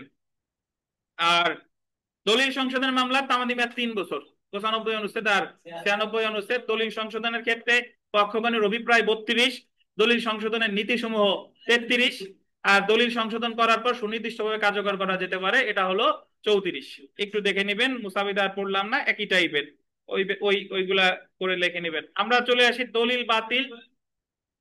বলেন। হ্যাঁ,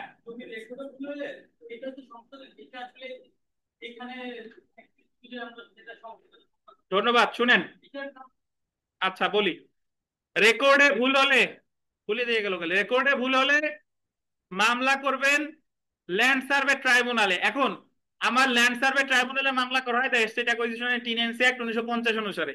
আর আমার তো এই সাবজেক্টের পরীক্ষা হচ্ছে না। আপনি বলবেন যে রেকর্ডে যদি ভুল হয় তাহলে সর্বশেষ খতিয়ান প্রচারের 1 বছরের মধ্যে রেকর্ড সংশোধনীর মামলা করতে হবে।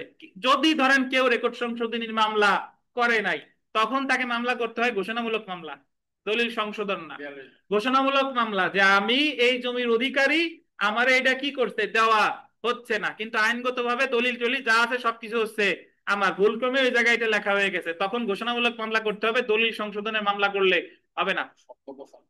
বুঝতে পারছেন?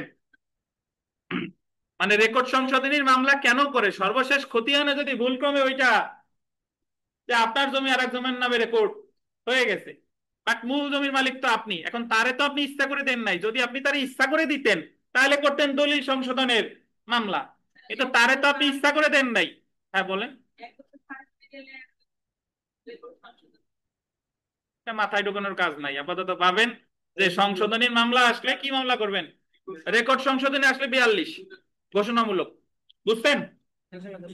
আর ল্যান্ড সার্ভে ট্রাইব্যুনালের মামলা তামাদিমে 1 বছর, আদালত বিশেষ বিবেচনায় আরো 1 বছর বাড়াইতে পারে, তবে 2 বছরের বেশি না।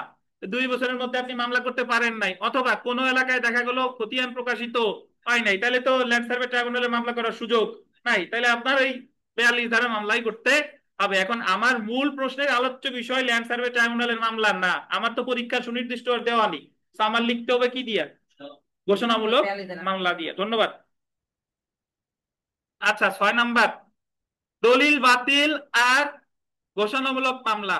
শুনেন, যখন আপনার বিরুদ্ধে কোনো জাল দলিল তৈরি করা হয়, জাল দলিল, তখন আপনার প্রতিকার হলো দুইটা। কখনো কখনো আপনি দলিল বাতিলে মামলা করবেন, আর কখনো কখনো দলিলটি অবৈধ জাল মর্মে এবং অবৈধ এবং জাল মর্মে ঘোষণার জন্য ঘোষণামূলক মামলা করবেন।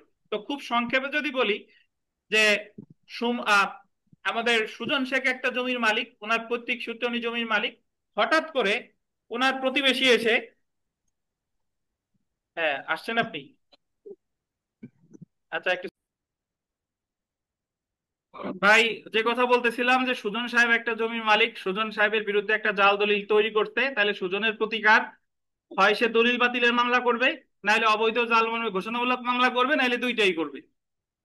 যে ক্ষেত্রে আপনারা উত্তর দেওয়ার ক্ষেত্রে কনফিউজড যে আমি কি দলিল বাতিলের মামলা করব নাকি ঘোষণামূলক মামলা করব, ধরেন যারা দুর্বল তাদের উদ্দেশ্যে বলবেন যে মূল ঘোষণামূলক মামলার সাথে সাথে আনুষঙ্গিক প্রতিকার হিসেবে দলিল বাতিল লাগাই দিবেন। বুঝছেন? কিন্তু যদি আপনি শনাক্ত করতে পারেন নরমালি দলিল বাতিলের মামলা কখন করে, যদি ওই জাল দলিলটা নিবন্ধিত হয়, জাল দলিলটা নিবন্ধিত হইলে দলিল বাতিলের মামলাই আপনার করতে হবে। ধরেন জাল দলিলটা নিবন্ধিত না, কিন্তু ওই জাল দলিলের এক পক্ষ আবার আপনারে দেখানো হয়েছে যে সুজন এই জমি অমুকের কাছে বিক্রি করছে, বাট অ্যাকচুয়ালি সুজন বিক্রি করে নাই, তাহলেও আপনাকে 39 ধারায় দলিল বাতিলের মামলাই করতে হবে। তাহলে দুইটা ক্ষেত্রে দলিল বাতিলের মামলা করে, একটা হলো কি কি বলেন, একটা হলো আপনার আপনি ওই জাল দলিলের একটা পক্ষ, আর জাল দলিলের যা পক্ষ হোক বা না হোক, যদি ওই জাল দলিলটা কি হয়, নিবন্ধিত হয়। এখন দলিল বাতিলের মামলা আমরা একটু আগে বললাম চুক্তি রোধের মামলা বাতিলযোগ্য চুক্তির ক্ষেত্রে করা যায়, আর দলিল বাতিলের মামলা করা যায় বাতিল এর ক্ষেত্রে, বাতিল বা বাতিল যোগ্য, বাতিল বা বাতিল যোগ্য, অর্থাৎ যে জায়গা চুক্তিটা বাতিল যোগ্য সেই জায়গায় চুক্তি রোধের মামলাও করা যায়, দলিল বাতিলের মামলাও করা যায়। কিন্তু যে জায়গায় চুক্তিটা বাতিল বা বাতিল যোগ্য সেক্ষেত্রে শুধু কি মামলা করা যায়? দলিল বাতিলের। বুঝতে পারছেন? আচ্ছা, আর যদি জাল দলিলটা নিবন্ধিত না, আবার কি পক্ষ না, সেই ক্ষেত্রে শুধু 42 ধারায় ঘোষণামূলক মামলা দায়ের করলেই হবে। সো যারা আমাদের সাথে ক্লাস করেছেন অনেক বিস্তারিত করছি, এখানে বিস্তারিত না যাই, জাস্ট বলি দলিল বাতিলের মামলায় কোর্ট ফি হলো 1 ভ্যালুরাম কোর্ট ফি, আর শুধু যদি 42 দিয়ে পার পান তাহলে 42-এ দেওয়া লাগে ফিক্সড কোর্ট ফি। হ্যাঁ Saan? আচ্ছা পড়ুক দেখি।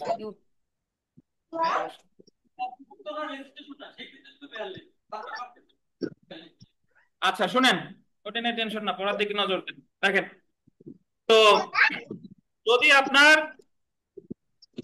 দলিলটা রেজিস্ট্রিকৃত হয়, এক পক্ষ দেখানো হয়, তাহলে অবশ্যই দলিল বাতিল, আর অন্যান্য সকল ক্ষেত্রে 42। তবে 42-এর ক্ষেত্রে কোর্ট ফি দেওয়া লাগে ad valorem, sorry fixed court fee. আর দলিল বাতিলের ক্ষেত্রে অ্যাড ভ্যালিডম। উভয় ক্ষেত্রেই তামাদি মেয়াদ কত বছর? 3 বছর। এখন আমাদের তামাদি আইনের 92-93-তে বলছে দলিল অবৈধ এবং জাল মর্মে ঘোষণার জন্য ঘোষণামূলক মামলা। তাহলে এই ক্ষেত্রে নর্মালি ঘোষণামূলক মামলার তামাদি মেয়াদ নির্ধারিত হয় 120 অনুচ্ছেদ অনুসারে 6 বছর। বাট দলিল বাতিলের ক্ষেত্রে, মানে অবৈধ জাল মর্মে ঘোষণার জন্য 92 আর 93, সেই ক্ষেত্রে কত বছর? 3 বছর। এখন 92-তে বলছে রেজিস্ট্রিকৃত দলিল অবৈধ জাল মর্মে ঘোষণার জন্য ঘোষণামূলক মামলা 92। আমরা তো জানি যে রেজিস্ট্রিকৃত দলিল যদি হয় তাহলে কি মামলা করা লাগে? দলিল বাতিল। বাট এই জায়গায় বলছে ঘোষণামূলক, তাহলে আপনি যদি রেজিস্ট্রিকৃত দলিল বাতিলে অবৈধ ঘোষণার জন্য ঘোষণামূলক মামলা করতেই পারেন 42-এ, বাট এই জায়গায় আবার আনুষঙ্গিক প্রতিকার হিসেবে আনতে হবে 42, সরি 39। কারণ একটা জিনিস খেয়াল করবেন, যে দলিল বাতিলের মামলা যদি আপনি না করেন, তাহলে এই কপি রেজিস্ট্রি অফিসে কোনোদিন যাবে না। রেজিস্ট্রি অফিসের বিস্তারিত বিবরণ যদি আপনি মুছতে চান, তাহলে ঘোষণামূলক মামলা করলে হবে না। কি বিষয়ে মামলা করতে হবে? দলিল বাতিলের। সো মোটামুটি বেশ কনফিউজিং। যারা শুনতেছেন, যাদের কাছে মনে হয়েছে যে দলিল বাতিল একবার কয় একবার ঘোষণা কয়, তাদের জন্য সুবিধাজনক হলো যে আপনি ঘোষণামূলক আর দলিল বাতিল একসাথে মারিয়া দিবেন। বুঝতে পারছেন? তাহলে বিষয়টা ভালো হয়, যে মূল প্রতিকার হলো 42 আর আনুষঙ্গিক হলো কত? 39।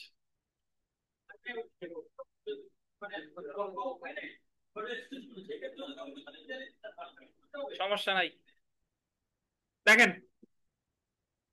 আমরা এখানে 39-এ বলছে দলিল বাতিল, 40-এ বলছে আংশিক বাতিল। আংশিক বাতিল মানে হলো একটা দলিলে যদি একাধিক অংশ থাকে, আদালতে একটা অংশ বাতিল করলে বাকি অংশ কি থাকবে বলেন? বহাল থাকবে। এক অংশ বাতিল করলেও বাকি অংশ সমূহ বহাল থাকবে, এটাই বলছে 40। আর দলিল বাতিলের মামলার ক্ষেত্রে ক্ষতিপূরণের যে বিধান, এটা সম্পর্কে আলোচনা করছে 41 ধারায়। যার দলিল বাতিল করা হলো, মানে বিবাদীরে ক্ষতিপূরণ দিবে কে? বাদী। 41, এই হলো বিধান। আমরা চলে আসি ঘোষণামূলক মামলার ক্ষেত্রে। ঘোষণামূলক মামলাটা বেশ গুরুত্বপূর্ণ, ভালোভাবে একটু পড়েন। বিশেষ করে ওই যে যে ক্ষেত্রে ঘোষণামূলক মামলা কখন করা যায়, খুব সংক্ষেপে বলে যাই। ঘোষণামূলক মামলায় যে ক্ষেত্রে আপনার পদের অধিকার আছে বা সম্পত্তির অধিকার আছে, এবং আপনার অধিকার কেউ অস্বীকার করছে, তাহলেই ঘোষণামূলক মামলার অধিকারী আপনি হবেন। কিন্তু আপনার অধিকার, আপনার পিতার জমি, আপনি পিতার জমি এখনো পান নাই, সেক্ষেত্রে কিন্তু আপনি ঘোষণামূলক মামলা করলে কাজ হবে না। ঘোষণামূলক মামলার ক্ষেত্রে ওই জমির বা ওই অধিকার আপনার বর্তমানে থাকা লাগবে, ভবিষ্যতে অর্জন করবেন, সেক্ষেত্রে ঘোষণামূলক মামলা করা যায় না। তাহলে ঘোষণামূলক মামলার নর্মালি আমরা 4টা শর্ত ভাগ করতে পারি।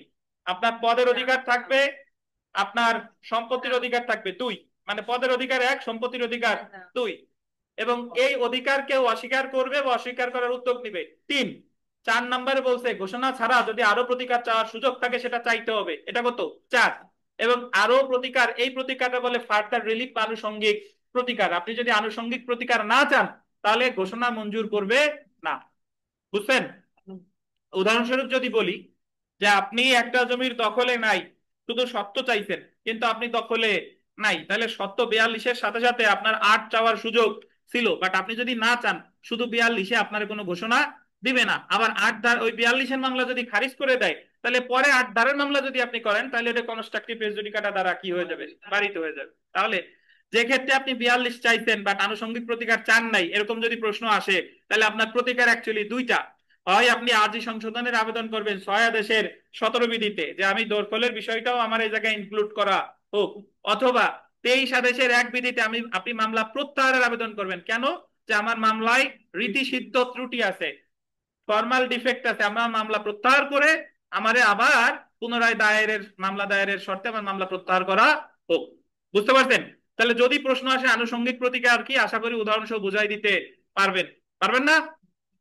এ হলো ঘোষণামূলক মামলার তামাদি মেয়াদ হলো 42 অনুচ্ছেদ, মানে 42 ধারা মামলার তামাদি মেয়াদ 120 অনুচ্ছেদ অনুসারে কত বছর? 6 বছর। কোর্ট ফি কত? ফিক্সড 300 টাকা। যদি 3টা ঘোষণা চান 900 টাকা। ঘোষণা ইতিবাচক হতে পারে, ঘোষণা নেতিবাচক হতে পারে। 43 ধারাটা ইফেক্ট অফ ডিক্লারেশন।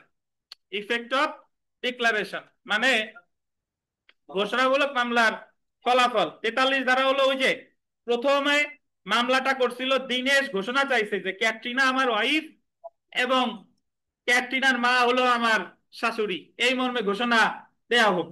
আদালত ঘোষণা দিছে ক্যাটরিনা এবং অমুকের মা হচ্ছে দিনেশের, একজন দিনেশের ওয়াইফ, একজন দিনেশের শাশুড়ি।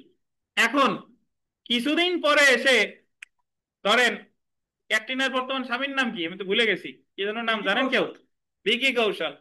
ভিকি কৌশলে সে দাবি করতেছে যে ক্যাটরিনার বিরুদ্ধে সে দাম্পত্য সম্পর্ক পুনরুদ্ধারের মামলা করছে পারিবারিক আদালতে বা দেওয়ানি আদালতে ধরেন।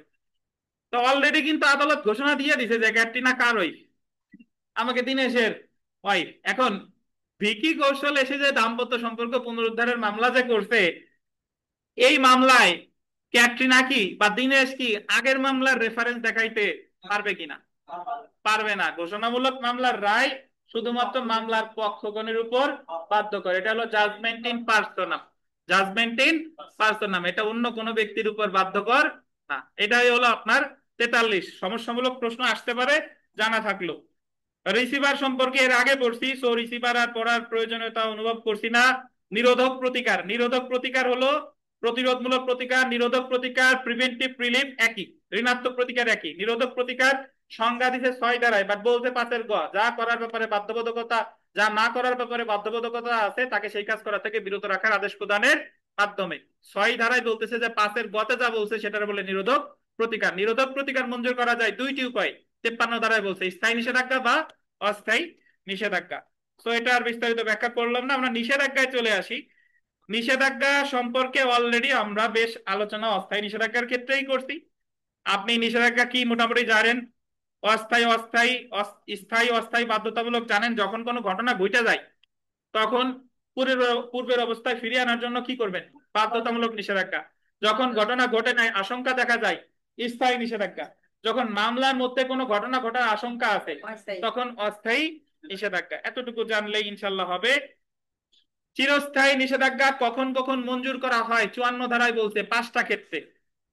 এর মধ্যে 12 ধারার 4টা, 54 ধারার 4টা হুবহু এক। আলাদা যেটা সেটা হলো মকদ্দমার কার্যধারার বহুত্ব নিবারণের জন্য। মকদ্দমার কার্যধারার কি বলেন? বহুত্ব নিবারণের জন্য। 55 ধারা বলছে বাধ্যতামূলক নিষেধাজ্ঞা। বাধ্যতামূলক নিষেধাজ্ঞা হলো যখন কোনো ঘটনা ঘটে যায় তখন সেটাকে পূর্বের অবস্থায় ফিরিয়ে আনার জন্য বাধ্যতামূলক নিষেধাজ্ঞা মঞ্জুর করা হয়। যদি এরকম আরিফ সাহেব এসে দেখতো যে ওনার বাসায় দেয়াল দেওয়া হয়ে গেছে, তখন দেয়ালটাকে ভাঙার জন্য উনি মামলা করতেন কি? বাধ্যতামূলক নিষেধাজ্ঞা। আর যদি দেখে দেয়াল দেওয়ার হুমকি দিচ্ছে তাহলে স্থায়ী নিষেধাজ্ঞা। মামলা স্থায়ী নিষেধাজ্ঞার করছে তারপর হুমকি দিচ্ছে তাহলে অস্থায়ী নিষেধাজ্ঞার আবেদন। কিন্তু যদি এরকম হতো যে উনি স্থায়ী নিষেধাজ্ঞার মামলা করছে, এরপর সে রাগ হয়ে দেয়াল দিয়ে দিছে, স্থায়ী নিষেধাজ্ঞার মামলা করছে, এরপর ঘটনা ঘটাইছে, তাহলে ওই আলাদা করে বাধ্যতামূলক নিষেধাজ্ঞার মামলা করার প্রয়োজন নাই। সেই ক্ষেত্রে যেটা চাবো অস্থায়ী বাধ্যতামূলক নিষেধাজ্ঞার দরখাস্ত। কি বলেন? অস্থায়ী বাধ্যতামূলক নিষেধাজ্ঞার দরখাস্ত। তার মানে বাধ্যতামূলক নিষেধাজ্ঞার মূল মামলা করা যায়, বাধ্যতামূলক নিষেধাজ্ঞার কি মানে দরখাস্ত আকারেও করা যায়। 56 ধারাটা বেশ গুরুত্বপূর্ণ ভিভিআই, যে কখন কখন নিষেধাজ্ঞা দেবে না আদালত। 11টা ক্ষেত্রে কয়েকটা রিডিং পড়লে পেরে যাবেন। ওই যে মোটামুটি যে ক্ষেত্রে কোনো আইনগত, কোনো ব্যক্তিকে আইনগত কর্তৃপক্ষের কাছ থেকে বাধা দেওয়ার জন্য, যেটা স্বভাবতই উৎপাত না, যে জায়গায় 12 ধারা ডিগ্রি দেওয়া যাবে না সে জায়গায় নিষেধাজ্ঞাও দেওয়া যাবে না। তারপরে ফৌজদারি মামলা দায়েরে কারো নিষেধাজ্ঞা দিতে পারে না, আদালতের অধীনস্থ নয়, সরকারি কার্যের বিরুদ্ধে নিষেধাজ্ঞা দেওয়া যাবে না। এইগুলা মোটামুটি কয়েকবার রিডিং পড়লে ইনশাল্লাহ পেরে যাবেন। এটা হলো 56। 57 ধারাটা বেশ গুরুত্বপূর্ণ। চুক্তির নেতিবাচক অংশ পালনের জন্য নিষেধাজ্ঞা। কি বলেন? চুক্তির একটা চুক্তিতে যদি 2টা অংশ থাকে, একটা হলো হ্যাঁ সূচক আর একটা হলো কি না সূচক, তাহলে আদালত হ্যাঁ সূচক অংশের কার্য সম্পাদনে বাধ্য করতে না পারলেও না সূচক অংশ পালনের জন্য নিষেধাজ্ঞা মঞ্জুর করতে পারে। যেরকম ওই যে একটু আগে বলছিলাম মমতাজ দেশ টিভিতে বললো যে আগামী 1 বছর আমি দেশ টিভিতে গান করবো এবং অন্য কোনো চ্যানেলে আমি গান গাইবো না, বাট সে হঠাৎ করে বললো 1 মাস পরে আমি আর দেশ টিভিতে গান গাইবো না, তখন দেশ টিভি মামলা করে তারা দেশ টিভিতে গান গাইতে বাধ্য করতে পারবে না, কিন্তু অন্য কোথাও যাতে গান না গায় সেই মর্মে 57 ধারা অনুসারে তারা বাধ্য করতে পারবে। এটাই হলো 57 ধারা। 57 ধারা অনেকটা কত ধারার মতো বলেন তো? 57 ধারা অনেকটা 16 ধারার মতো। ঠিক আছে, তো এই ছিল আমাদের সুনির্দিষ্ট প্রতিকার আইন। সুনির্দিষ্ট প্রতিকার আইনের যে জিনিসগুলো ভালোভাবে দেখবেন আমি বলে দিই, 8, 9, তারপরে এই 12 থেকে 30 এই অধ্যায়টা একটু দেখেন, আর ঘোষণামূলক নিষেধাজ্ঞা এগুলো দেখেন ইনশাল্লাহ। আল্লাহ ভরসা। তো জি, 12 থেকে 30 আর 42 থেকে 57 পড়বেন।